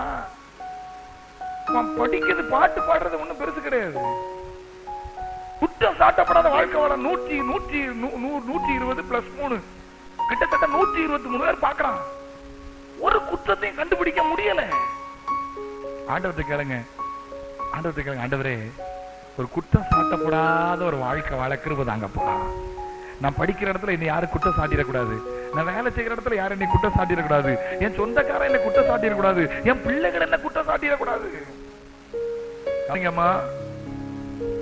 சாத்தான் குற்றம் சாட்டுவாமா? யோசுவா அழுக்கு வஸ்திரம் தரிச்சிருந்தாரு, சாத்தான் குற்றம் சாட்டுகிறான். குற்றம் சாட்டுற மாதிரி வாழக்கூடாது. ஆண்டவரை கேளுங்க, ஆண்டவரே ஒரு பிளேம்லெஸ் லைஃப், குற்றம் சாட்டப்படாத ஒரு வாழ்க்கை தாங்க ஆண்டவரே. நம்முடைய இயேசு யார் தெரியுமா? ஒரு குற்றமும் சாட்டப்பட முடியாதவன். அவன் சொன்னான், அவரை கொலை செய்ய காரணம் மெய்யாகவே இவர் நீதிபரர், இவர்கிட்ட ஒரு குற்றத்தையும் நான் காணேன். நம்ம அப்பா இயேசு குற்றம் சாட்டப்படாதவர். அவர் என்ன விரும்புறார் தெரியுமா? என் பிள்ளைகளும் ஒரு குற்றம் சாட்டப்படாத வாழ்க்கை வாழணும்னு கர்த்தர் விரும்புகிறார். அல்லேலூயா, அல்லேலூயா. அம்மா, பிள்ளைகள் குற்றம் சாட்டுற மாதிரி நீங்க வாழ்ந்தீங்கன்னா உங்க பிள்ளைகளை ரட்சிப்புல நடத்த முடியாது. ஒரு கிராமத்துல ஒரு நாள் ஒரு பாஸ்டர் காலையில 8 மணிக்கு போயிருந்தார் கிராமத்துக்கு. 8 மணிக்கு எதுக்குன்னா அஸ்திபாரம் தோன்றதுக்கு ஜெபம் பண்றதுக்கு கூப்பிட்டுருக்காங்க. ஜெபம் பண்ணி வேலையை ஆரம்பிக்கணும். போனவர் ஜெபம் பண்ணி திருப்பி வரும்போது அவருக்கு ஞாபகம் வருது, ஒரு 8-8:30 இந்த கிராமத்துல இன்னொரு சகோதரி இருக்காங்களே, வீட்டுல இருந்து ரொம்ப நாளாச்சா போயிடும். ஸ்கூட்டர் அங்க திருப்பினார். காலைல 8:30 மணி ஒரு சனிக்கிழமை பாஸ்டர் கண்டது நம்ம அக்காவுக்கு ரொம்ப சந்தோஷம். வாங்க பாஸ்டர், வாங்க பாஸ்டர், வாங்க பாஸ்டர், கடந்த பாஸ்டர் திடீர்னு வந்துட்டீங்க பாஸ்டர், ஒன்றும் ஓடல பாஸ்டர், எனக்கு காஃபி தரம் பாஸ்டர், குடிங்க பாஸ்டர், இந்த பிள்ளைகள்லாம் கூடுங்கம்மா, ஜோப் பண்ணுவோம், எனக்கு நேரம் இருக்கு, நான் போகணும், வேலை இருக்குது, நிறைய இடத்துக்கு ஜெபிக்க போண்டி இருக்குது. உடனே பிள்ளைகள் பார்த்தீங்கன்னா சனிக்கிழமை பார்த்தீங்களா காலையில் எழுப்பி விளையாடிட்டு இருக்கேன். பிள்ளைகள் அங்கே ஜாலியாக சின்ன சின்ன பிள்ளைகள் 7, 8, 6, 4 படிக்கிற பிள்ளைகள் எல்லாம் விளையாடி இல்லை எல்லாமா எத்தனைவா எல்லாரையும் கூப்பிட்டு பாஸ்டர் பிள்ளைகள் கீழ்படுதலே கிடையாது பாஸ்டர். காலை எழுப்பி ஜெபம் பண்ணனா கேளுங்க பாஸ்டர், காலையில் எழுப்பி பைபிள் வாசனா கேளுங்க பாஸ்டர், ஒரு கீழ்படுதல் இல்லை. நான் சொல்லக்குள்ள ஒரு பையன் குறும்புகார பையன், அவன் அந்த 6th படிக்கிற பையன். பாஸ்டர் எங்க அம்மா காலையில ஜெபம் பண்ணாங்களா கேளுங்க பாஸ்டர், எங்க அம்மா காலையில பைபிள் வாசிச்சாங்களா கேளுங்க பாஸ்டர், இப்ப தான் பாஸ்டர் எங்க அம்மாவே எழும்புனாங்க பாஸ்டர் அப்படின்னு காரை ஸ்டார்ட் பண்ணிட்டு அவன் போயிட்டான். பாக்கியாட்டி நீ ஜெபம் பண்ணாதான் அவன் ஜெபம் பண்ணுவான். அங்காத இப்போ காலையில அவன் புருஷன் டீ போட்டு கொடுக்க இவன் தூங்கிட்டு இருக்கான். விளங்க மாத குடும்பம் உருப்படும். மியூச்சுவல் அண்டர்ஸ்டாண்டிங்ல போற தப்புன்னு நான் சொல்லல. ஒரு குடும்ப பெண் 5 மணிக்கு எழுப்பி வீட்டுல தோத்திரம் போடணுமா? அப்பதான் அவன் குடும்பம் ஆசீர்வாதமா இருக்கும். எழும்பணும், அதிகாலையில் எழும்பணும், பிள்ளைகள் எழும்புறதுக்கு வந்து எழும்பணும், புருஷன் எழும்புறதுக்கு வந்து விளைக்கணும். எல்லா நாளும் சில நேரம் விளைக்கணும் இருக்கலாம், வியாதி இருக்கலாம், அப்ப நான் சொல்லலை. காலையில் 8 மணி வரை கிடந்து தூங்க கூடாதுமா. ராத்திரி ஒரு மணி நேரம் ஜெபம் பண்ணிட்டு 9 to 10 மணி நேரம் ஜெபம் பண்ணிக்கலாம், படுக்கைக்கு போறீங்களா, காலையில 4, 4:30 மணி மிஞ்சி போன 5 மணிக்கு எழுப்பி ஆகணும். காலையில ஜெபிக்கணும், வேதம் வாசிக்கணும். எனக்கெல்லாம் பயமா இருக்கு, ரொம்ப பயமா இருக்கு. சமீபத்துல போன வாரத்தில் தூத்துக்குடிக்கு மீட்டிங் போயிட்டு வரேன். போன வாரம் லாஸ்ட் வீக் தூத்துக்குடியில் கன்வென்ஷன் பஸ்ஸில் முடிச்சு அம்மா பிள்ளைகளோட ஒரு ரூமில் படுத்திருப்பாங்க. 2:30 மணிக்கு ஷட்டரை திறந்துக்கிறாங்க. இது இப்படி நடக்குது. 2:30 மணிக்கு அவங்க ஜெபம் பண்ணிட்டு இருக்காங்க. பாய போட இருக்கு நமக்கு. இப்படி ஜெபம் பண்றாங்க, இந்த வயசுல இந்த விலையத்தில் ஜெபம் பண்றாங்கன்னா நமக்கு ஜெபம் பண்ணாம இருக்க முடியல. காலையில பாத்தீங்கன்னா 4:45 எழுப்பி வரேன். 4:45 நான் எழுப்பி பிள்ளைகளை தான் 5 மணிக்கு ஜெபத்துக்கு எழுப்பணும்னு நானும் ஒரு 2:30 மணி நேரம் தூக்கிட்டு வந்தா அப்பவும் ஜெபம் பண்ணிட்டு இருக்காங்க. எப்ப தூங்குறாங்கன்னு தெரியாது. இதுதான் என் தகப்பனாட்டையும் நான் பார்த்தேன். நமக்கு மாதிரியா இருக்காங்க. ஒண்ணு குற்றப்படுத்த முடியாது. என் தகப்பனார் சாகிற வரைக்கும் கடன் வாங்கினதே கிடையாது. வரைக்கும் என் தகப்பனார் போலீஸ் ஸ்டேஷன் போனது கிடையாது. சாகிற வரைக்கும் அவர் டொனேஷன் முடிச்சது கிடையாது. அவர் எப்படி ஊழியத்தை ஆரம்பிச்சு அப்படித்தான் கடைசி வரைக்கும் முடிச்சார். வியாதி வந்தாலும் பரவாயில்ல, கிறிஸ்து எனக்கு ஜீவன், சாவி எனக்கு ஆதாயம், கடைசி வரைக்கும் ஒரு மிக்ஸ் கூட யூஸ் பண்ணது கிடையாது. எல்லாம் பார்த்து நமக்கு பயமா இருக்கு. குற்றம் சாட்ட முடியல. எங்க தகப்பனார் வந்து கடினமா பிரசவம் பண்ணுவாங்க. ஆனா வெளியில ரொம்ப நர்சாச்சு. சபையில புல்பீட்ல இருந்தா ரொம்ப கடினமா தான் பேசுவார். ஒரு இந்து சகோதரர்கள் அண்ணன் தம்பி 4 பேர். அவங்க அப்பா அம்மா ஒய்ஃப் இவங்க தான் ஹோட்டல் வச்சிருக்காங்க. நல்ல ஹோட்டல். ஆனா இந்துக்கள். நான் ரொம்ப நேசிக்கிற குடும்பம். ஏதாவது முக்கியமான கூட்டங்கள்லாம் சில சாப்பாடு ஆர்டர் பண்ணுவேன் அவங்ககிட்ட. ஒரு முறை அந்த சகோதரன் 3வது சகோதரன் 3வது 4வது சகோதரன் நினைக்கிறேன். 3வது சகோதரன் இல்ல சாமி ஆடுறாங்க. நான் ஒரு நாள் சின்சியரா கேட்கறான். என் தகப்பனார் இறந்து போறாரு. என்ன பாஸ் பண்றீங்க அப்படி கேட்டு சொன்னா, என்னையா ஒளிஞ்சிருக்கீங்க நீங்கெல்லாம்? தகப்பனார் காலத்துல அடிக்கடி இந்த ரோட்ல வந்து நின்று மெக்க போன வச்சு ஏசு நல்லவர்னு பேசுவாரு. உங்களுக்கு எல்லாம் தைரியம் இருக்காயா? பைக்ல போறீங்க, கார்ல போறீங்க, கூலிங் கிளாஸ் போட்டுறீங்க, இதான் ஊழியமா? நான் வெட்கப்பட்டேன். நான் சொல்றேன், அந்த ஊர்ல எத்தனை சபையா இருக்கு. அவர் பாஸ் ராஜமணி செத்தார், அதோட முடிச்சு போச்சா? அவனுக்கு தெரியுது கடவுளை பத்தி பேசுறதுக்கு ஆள் இல்லை. அவன் சொல்றான், ஒருவேளை நம்முடைய ஊழியங்கள் வேற, ஊழியங்களை வித்தியாசம் உண்டு. ஆவியானவர் ஒருவர் அந்த தெரு ஊழியை செய்யக்கூடாதுன்னு எனக்கு தந்த ட்ராக்ல நான் ஓடுறேன். இது அவன் வியாக்கியானம் பண்ண முடியாது. அவன் பாக்குறான் இது அன்னைக்கு செய்யறாங்க, இன்னைக்கு செய்யல. அன்னைக்கு வெக்கமலாம் வச்சா நான் வெக்கமலாம் இல்லைன்னு பேசுவார். உன்னால பேச முடியுமான்னு கேட்கறான். அவன் என்னை குற்றப்படுத்துறதுக்கோ காரியத்துக்கு சொல்ல, அவன் அதை பார்த்து கேட்கறான். அடிக்கடி நான் அந்த இடத்துல பார்ப்பேன். உங்க அப்பா 5 மணிக்கு பேசுவாரு, சாயங்காலம் பேசுவாரு, மெக்கப் போன் வச்சுப்பாரு. இன்னைக்கு ஆள் இல்லையே, ஜனங்கள் பாக்குறாங்க. ஆண்டவர்கிட்ட கேளுங்க, ஆண்டவரே ஒரு குற்றம் சாட்டப்படாத வாழ்க்கை எனக்கு தந்துருங்கப்பா. அல்லேலூயா. ஒரு கண்டக்டர் தெரியும், அவர் திருச்ச ஒரு ஆவிக்குரிய சபை சேர்ந்தவர். அவர் வீட்டுக்கு ஜெபிக்கிறதுக்கெல்லாம் ஒரு சூழ்நிலை மேல நானும் சிலரும் போயிருக்கிறோம். அந்த பஸ்ல போனா அவர் முகத்துல ஒரு நாள் சிரிப்பை பார்க்கவே முடியாது. இந்த மாடை பத்தின மாதிரி பத்துவாரு. மூஞ்சியை பார்த்தா ஒரு சந்தோஷம் வேண்டாம், முகத்துல ஒரு சந்தோஷம் இல்லை, ஒரு தேவ பிரசன்னம் கிடையாது. அவரை பார்த்துருக்க சிரிக்கவே மாட்டார். நல்லா பேசுறது இல்லை, நல்லா பழகிறது இல்லை. எப்படி ஜனங்களை ஆதாயப்படுத்த முடியும்? கர்த்தர் நல்லவர். அல்லேலூயா, ஆமென், அல்லேலூயா. கேக்குறாங்க, பெந்தேகோஸ்துன்னு சொல்றீங்க, என்ன பெந்தேகோஸ்துங்கிறீங்க? கையில நகைப்பாலிஷ் போட்டுக்கிறாங்க, லிப்டிக் போட்டுக்கிறாங்க, எல்லாம் ஐப்ரூவ் பண்ணிக்கிறாங்க, எல்லாம் பண்ணிக்கிறாங்க. என்ன பெந்தேகோஸ்து நகை போட்டுக்க வேண்டியதானங்க? அதை மட்டும் செய்யல, மிச்சம் எல்லாம் செய்யறாங்களாங்க. மற்றவங்க குற்றப்படுத்துறான். அப்ப ஆவிக்குரியவங்க நல்லா இருக்கணும்னு அவனுக்கு தெரியுது. பைபிள தூக்குறவங்க நல்லா இருக்கணும்னு அவன் யோசிக்கிறான். அன்னைக்கு நம்ம நல்லா இல்ல, சில நேரத்துல தவறுகிறோம், அவன் குற்றப்படுத்துற மாதிரி வாழ்ந்துடுறோம். உண்மை ஏன்ட்டு கேக்குறாங்க, எல்லாம் செய்ய வேண்டியதானங்க, எல்லாம் செய்யறீங்க, ஏன் அந்த ஒண்ணு ஏன் செய்யக்கூடாது? போட்டுக்கிற வேண்டியதானே, ஏன் அது இல்ல உங்ககிட்ட? இன்னைக்கு ஆண்டவர்கிட்ட கேளுங்க, ஆண்டவரே மற்றவங்க குற்றம் சாட்டாம நான் வாழ்ந்துடக்கூடாதுப்பா. அல்லேலூயா. நல்ல ஜெபம் பண்றோம், நல்ல ஆராதிக்கிறோம், நல்ல ஜெபம் பண்றோம், பக்கத்து வீட்டுக்காரண்ட பேச்சு கிடையாது. சகோதரத்தில் அன்பு கூறாட்டா காணாத தேவனிடத்துல நீ எப்படி அன்பு கூறுவாய்? அல்லேலூயா, ஆமென். மன்னிக்க முடியாத பாவம்னு காலையில சொன்னேன். எது கர்த்தர் மன்னிக்க முடியாத பாவம் தெரியுமா? அவர் நம்ம மன்னிச்ச பிற்பாடு நான் ஒரு மனுஷனை மன்னிக்கலன்னா இதுதான் கர்த்தருக்கு மன்னிக்க முடியாத பாவம். பக்கத்து வீட்டுல பேச்சு கிடையாது, அடுத்தவங்கிட்ட அன்பு கூறுறது இல்ல, விட்டு கொடுக்கறது இல்ல. ஸ்தோத்திரம், அல்லேலூயா. யாரோ ஒண்ணு சொல்லிட்டாங்கன்னா மனசுல வச்சுக்கிட்டு இருக்கிறது. நல்ல கவனிங்க, குற்றம் சாட்டப்படாத ஒரு வாழ்க்கை தனக்கு விரோதமா எழும்புறாங்கன்னு தெரியும், தனக்கு விரோதமா அவங்க கையெழுத்து போட்டிருக்காங்கன்னு தெரியும், நமக்கு விரோதமா சட்டங்களை ஏற்றிருக்காங்கன்னு தெரியும். ஆனா தானியேல் ஒரு குற்றம் சாட்டப்படாத ஒரு வாழ்க்கை வாழ்ந்தார். ஆமென். இத அவரும் அறிக்கை எடுக்கிறார். தானியேல் அறிக்கை இட்டமா நீங்க அறிக்கை இட முடியுமா? தானியேல் ராஜா பார்த்து சொல்ற, ராஜாவே உமக்கு விரோதமாகவும் அது என்னவென்றால் அவருக்கு முன்பாகவும் நான் குற்றமற்றவனாய் காணப்பட்டேன். ராஜாவே உமக்கு முன்பாகவும் நான் நீதி கேடும் செய்யவில்லை. கர்த்தருக்கு முன்னால நான் குற்றம் சாட்டப்படாத நான் இருந்தேன், உமக்கு முன்னாலே நான் ஒரு நீதி கேடு நான் செய்யல. இன்னைக்கு சொல்ல முடியுமா? சொல்லி பாருங்கம்மா, சொல்ல முடியுமா? அல்லேலூயா, அல்லேலூயா.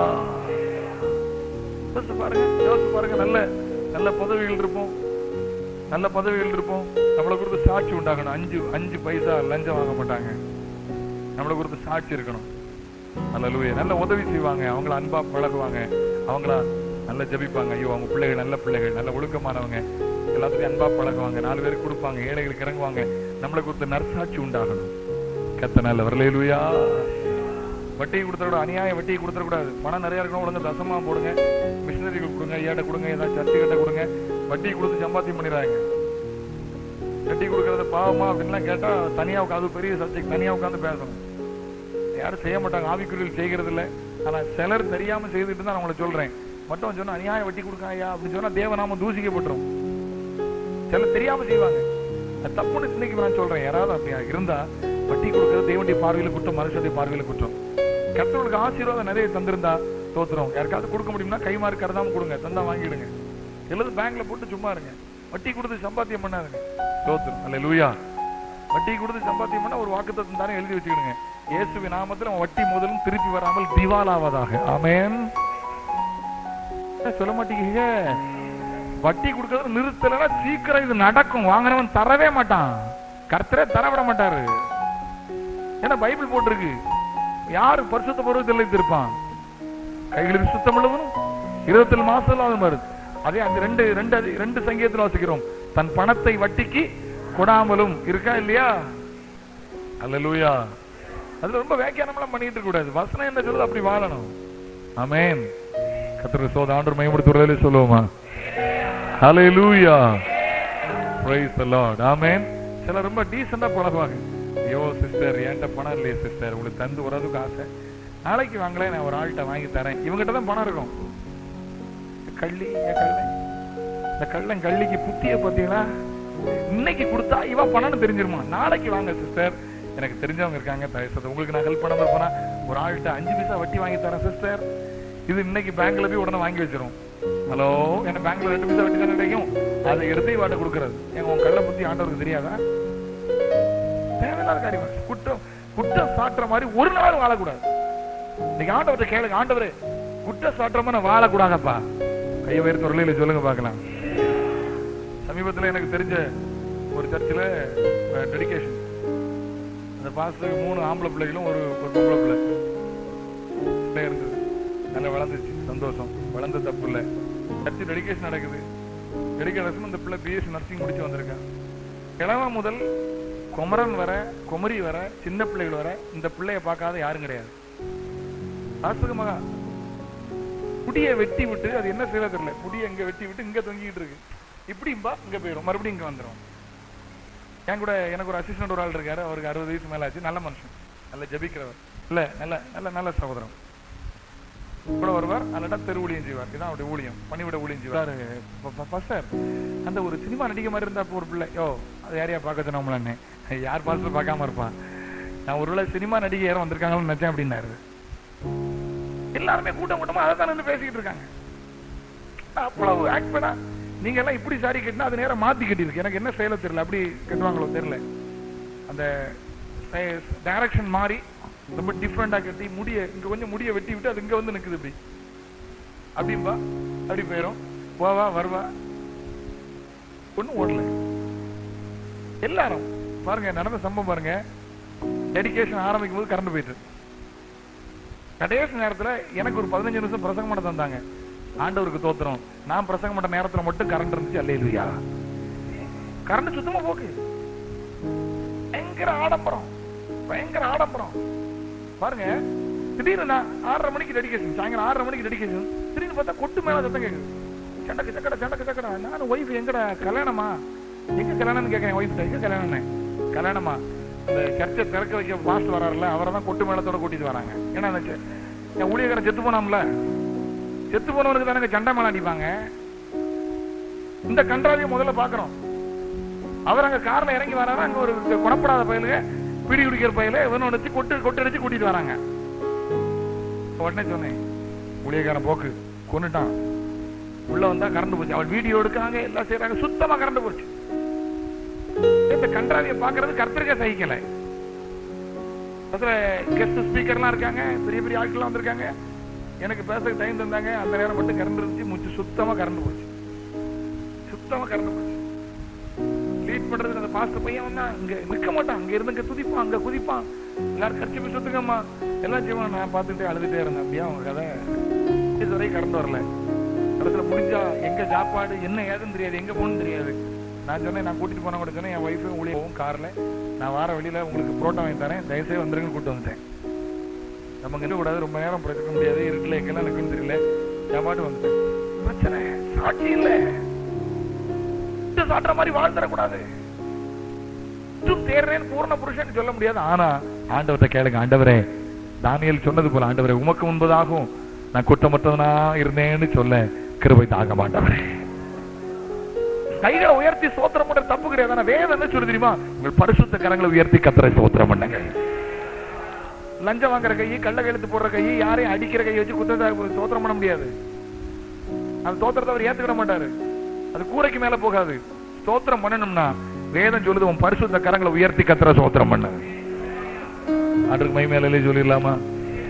ஹல்லேலூயா, பிரைஸ் தி லார்ட், ஹல்லேலூயா. சென்னையில நான் படிச்ச வேதாம கல்லூரி. நான் ஒரு நாள் திடீர்னு அந்த வழியா வரும்போது அந்த பிரின்சிபலை பார்க்க ஆசை வந்துச்சு. அந்த வழியா போனேன். அந்த சிட்டி கூட்டத்து பேர் தான் அந்த ஏரியாவில். எனக்கு ஒரு ஆசை வந்துச்சு, நம்ம படிச்ச இடம் இல்லவா, நம்ம இதில் ஓடி திறந்து நம்ம ஊழியர் செய்து தங்கி சாப்பிட்ட இடம் இல்லவா பார்க்கணும்னு போனேன். அப்போ வாட்ச்மேன் ஐயா இருக்காங்களா? வாட்ச்மேன் சொன்னேன், இல்லைங்க அவங்க வெளியே போயிட்டாங்க அப்படின்னா. அப்படி நான் திரும்பும்போது அந்த பாஸ்டருடைய மகள் ஸ்டெப்ஸ்ல இருந்து இறங்கி வரேன், மாடியில இருந்து இறங்கி வரேன். அங்கிள் ஃபேமிலி அங்கிள் நல்லா இருக்கிறாங்க, how are you uncle? Oh ஃபைன்மா, ஸோ ஃபைன், ஓகே. டாடி மேலே இருக்காங்க ப்ளீஸ் அப்படின்னா. எனக்கு அவன் வாட்ச்மேன் சின்சியர் சொன்னான், இல்லைங்க எல்லாரும் வெளியே போயிட்டாங்க அப்படின்னா. நான் உடனே ரூமை தட்டினேன், ஐயா தம்பி சாமியல் please please come please come inside அப்படின்னா.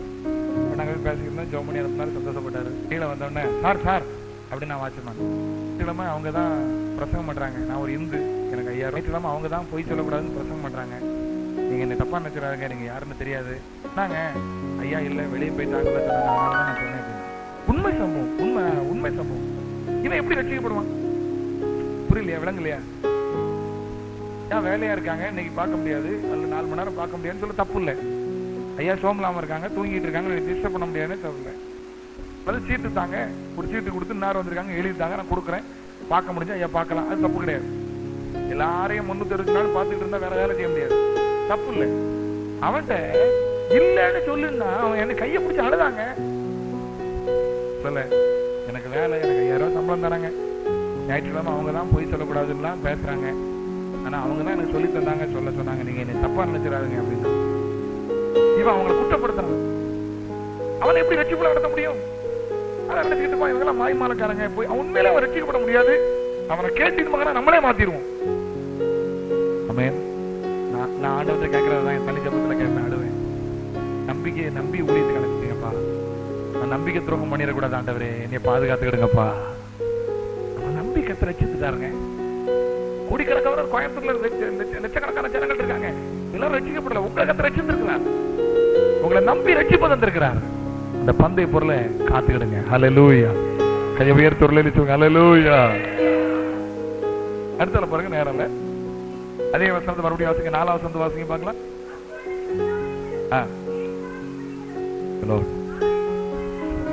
போதும். அவன் உண்மை உள்ளவனாய் இருந்தபடினால், அந்த வார்த்தை யூஸ் பண்ணுங்க, சொல்லுங்க பார்க்கலாம். அவன், எல்லாரும் வாய் திறந்து சொல்லுங்க, அவன். சும்மா எளிமையான காரியம் தான் பேசுறேன், ரொம்ப கடினமா பேசுறேன், எளிமையான காரியத்தை பேசிட்டு இருக்கிறேன். தானியேலுடைய காரியம் ஜெயமாகிறதற்கு 1, மறுபடியும் சொல்லுங்க, கர்த்தருக்கு முன்பாக நின்றான். 2, அவனுக்குள் விசேஷித்த ஆவி அபிஷேகம் இருந்தது, கர்த்தருடைய அபிஷேகம்.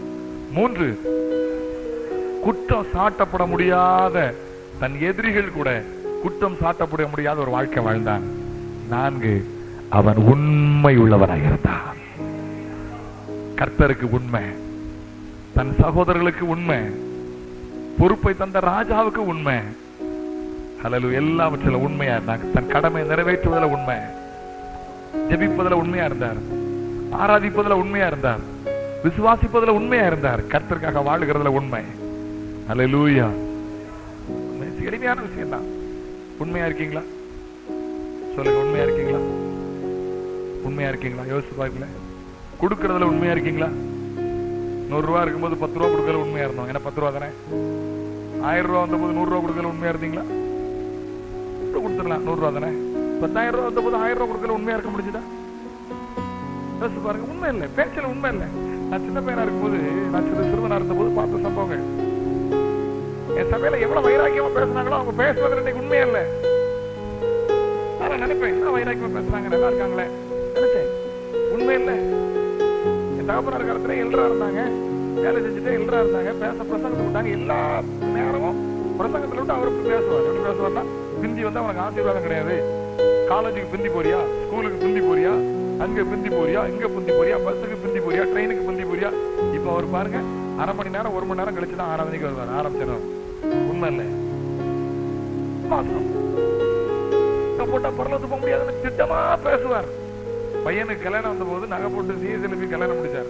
நான் சொன்னேன், கல்யாணத்துக்கு வர முடியாது, சபையில அடிக்க வாசிக்க முடியாது, என்கேஜ்மெண்ட்டுக்கு வர முடியாது, வரட்டப்போ போல. அவர் வந்து அடுத்த வாரம் சபையில சாட்சி சொல்றார். நான் சிலரை கூப்பிட்டேன், வந்தவர்களுக்கும் நன்றி, வராதவர்களுக்கும் நன்றி. வராத யாருன்னா சபையில சாட்சி வருது பாருங்க அடுத்த வாரம். பேசுற காரியத்துல உண்மை இல்லையே.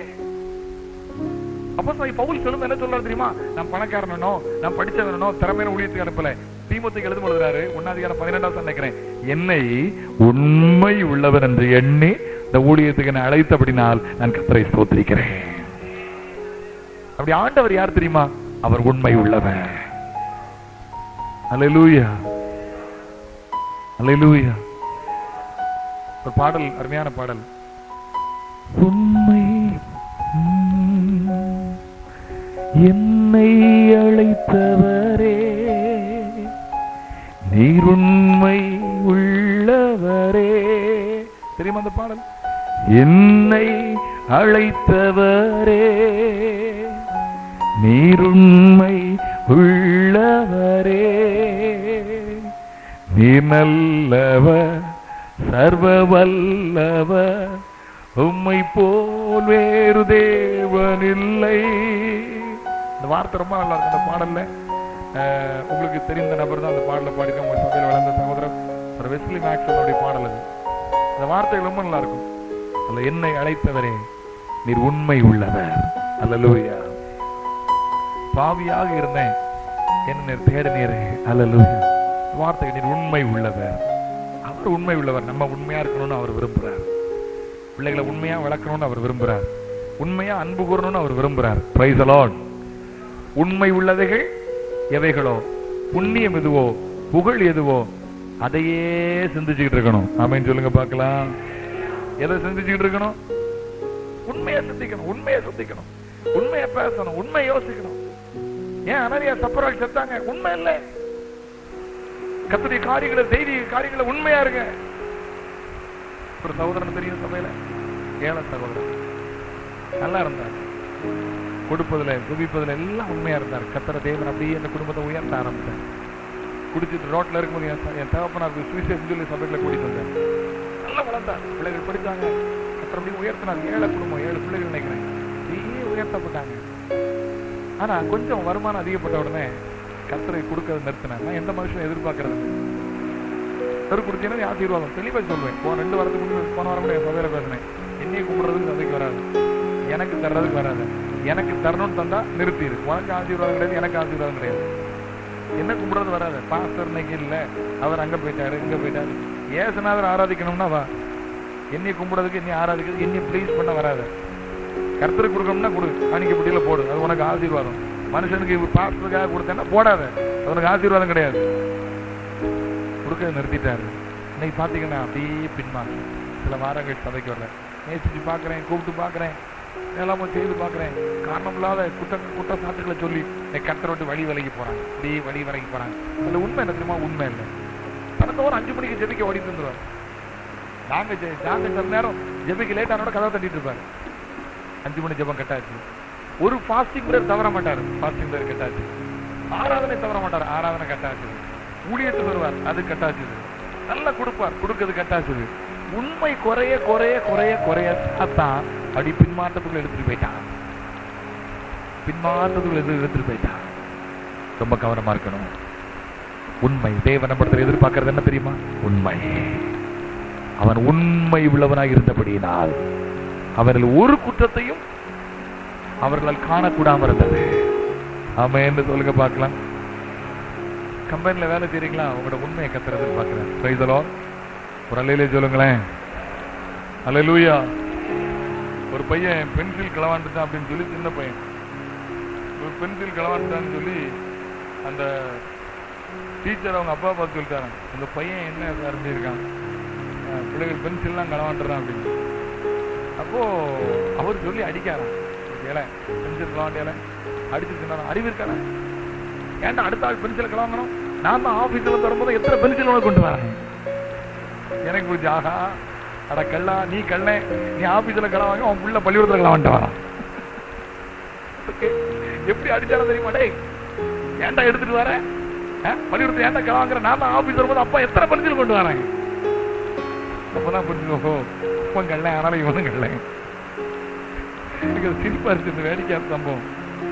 நம்ம எதை செய்யறோமோ அதுதான் பிள்ளைகள் செய்வாங்க. Praise the Lord. அல்லேலூயா. நல்லா கவனிங்க. என்ன வாசிக்கிறோம்? உண்மை உள்ளதா இருக்கணும். சொல்லுங்க, என்ன இருக்கணும் சொல்லுங்க.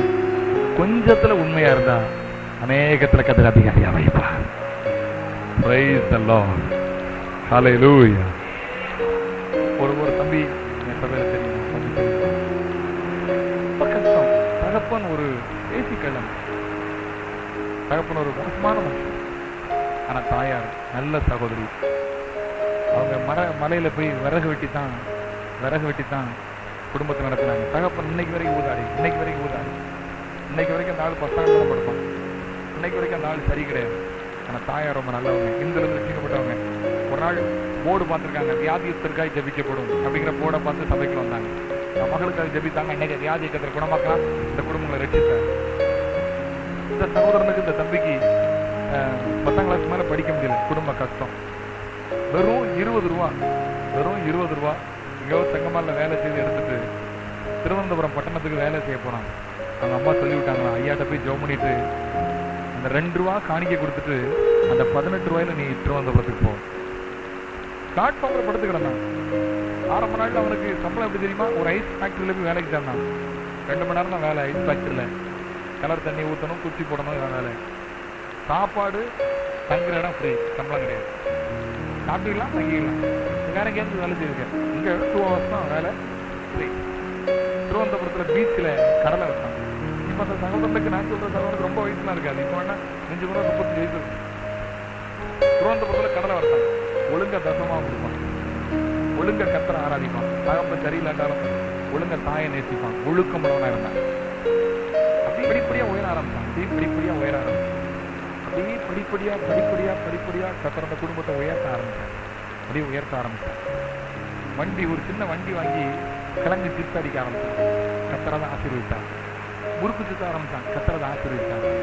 இல்ல தசமா உண்மையை கொடுப்பான். கேரளாவுக்கு தட்டி போனா அங்கேயும் காணிக்க உண்மை கொடுப்பான். ஒழுங்கா சக்தி தசமா இருப்பான். கத்தரை உயர்த்தி பார்த்தீங்கன்னா திருவனந்தபுரத்துல ஒரு வீடு வாங்கினாங்க. இன்னைக்கு அந்த வீட்டை சேல் பண்றதுக்கு அவங்க முயற்சி பண்ணிட்டு இருக்காங்க. சொல்றாங்க 40 லட்ச ரூபா அந்த வீடு போகும்.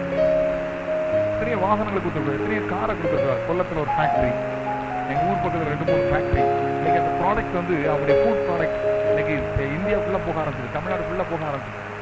கிருபை அப்படின்னு சொல்லி ஸ்நாக்ஸ் போயிட்டு இருக்கு. குவாலிட்டியா கவர்மெண்ட்ல அங்கீகாரத்தோட செய்யறாங்க. ஐஎஸ்ஐ முத்திரை வாங்கி செய்யறாங்க. கத்தரை உயர்த்திட்டே இருக்கிறாங்க. சமீபத்தில் நான் ஒரு ஃபேக்டரி ஆரம்பிச்சு கொடுத்தேன். அவங்க 40 லட்சம் அதை இன்வெஸ்ட் பண்ணியிருக்காங்க. பார்த்தீங்கன்னா எப்படி அவங்கள்ட்ட வேலை செய்யறது ஒரு 30, 40, 50 வேலை செய்யறாங்க. மாசம் எத்தனை லட்சங்கள் சம்பளம் கொடுக்குறாங்க. கத்தரை நேசிக்கிற குடும்பம். கொடுத்து என்ன அர்த்தம் தெரியுமா? 10ல் 1 கொடுத்து லாஸ்ட்ல ஒரு தீர்மானம் பண்ணுங்க. ஆண்டவரே, என் வருமானத்துல பாதியா கொடுத்துருங்க. என் வருமானத்துல நேரு பாதி.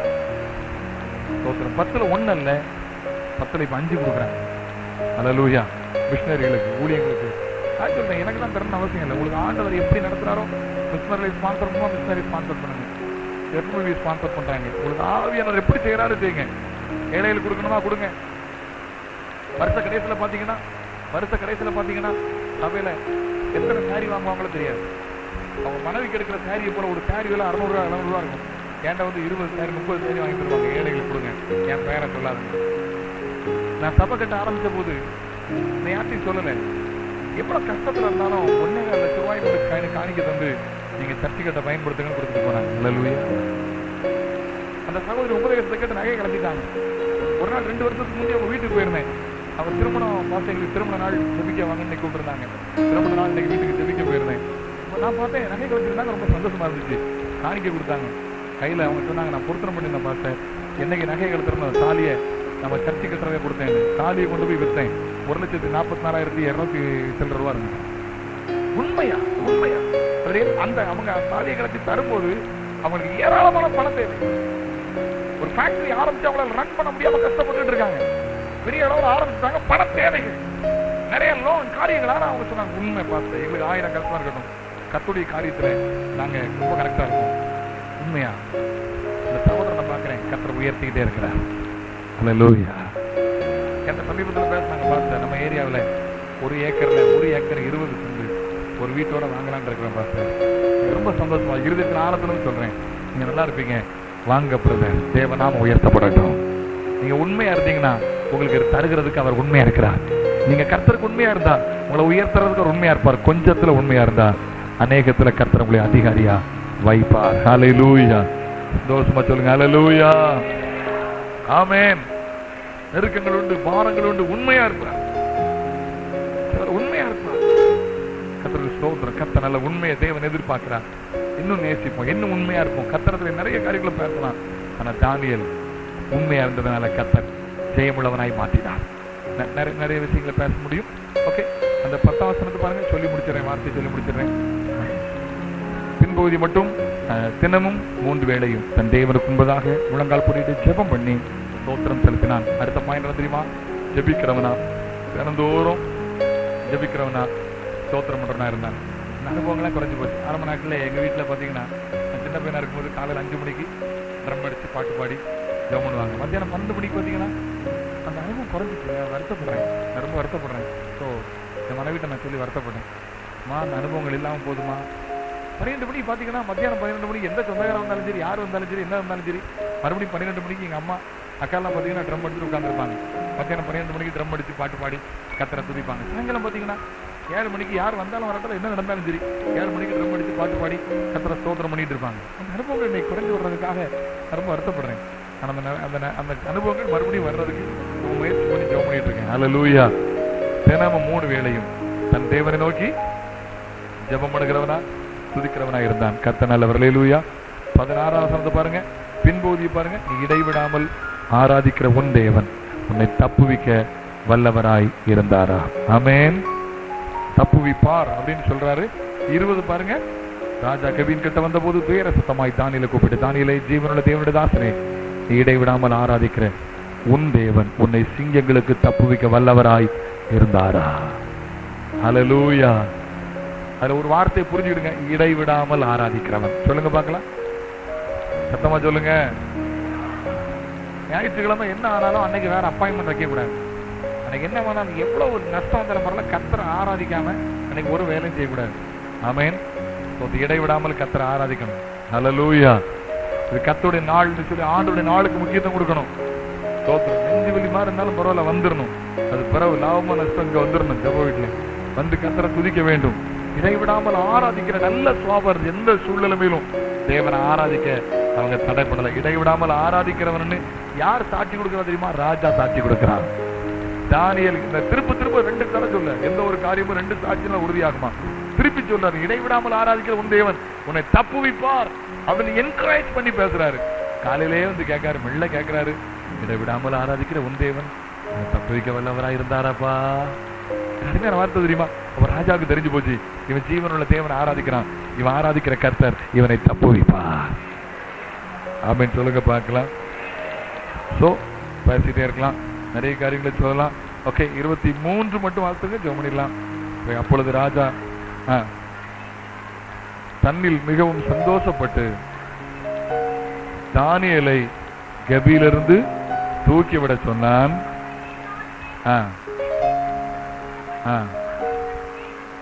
அவன் தன் தேவன் பேரில் விசுவாசம் வைத்திருந்தபடினால், அதை அண்டர்லைன் பண்ணுங்க, அவன் தன் தேவன் பேரில் விசுவாசம் வைத்திருந்தபடினால். ஜெபிக்க போகிறோம். அவன் தேவன் பேரில், எல்லாரும் சொல்லுங்க, தன் தேவன் பேரில்.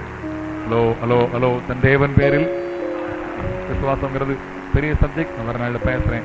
இதோட இந்த செய்தியை இதோட முடிக்கிறேன். அவன் தானியேலுடைய காரியம் ஜெயமா இருப்பதற்கு காரணம் தெளிவா மறுபடியும் சொல்லுங்க, ரிவைஸ் பண்ணுங்க. 1, கர்த்தருக்கு முன்பாக இருந்தார். சூழ்நிலையை முன்னால வைக்கல, பிரச்சனையை முன்னால வைக்கல, கர்த்தரை முன்னால வைத்து வாழ்ந்தார். 2, அபிஷேகத்தை பெற்று ஆவியானவர் அவருக்குள் இருந்து அவனை நடத்தினார். 3, குற்றம் சாட்டப்பட முடியாத ஒரு வாழ்க்கை வாழ்ந்தார். யாரும் குற்றம் சாட்டிட முடியாதபடி ஒரு வாழ்க்கை வாழ்ந்தார். அவன் யாரா இருந்தா சொல்லுங்க? உண்மை உள்ளவன். யார் சொல்லுங்க? வாய் திறந்து சொல்லுங்க. அவன் யாரு? உண்மை உள்ளவன்.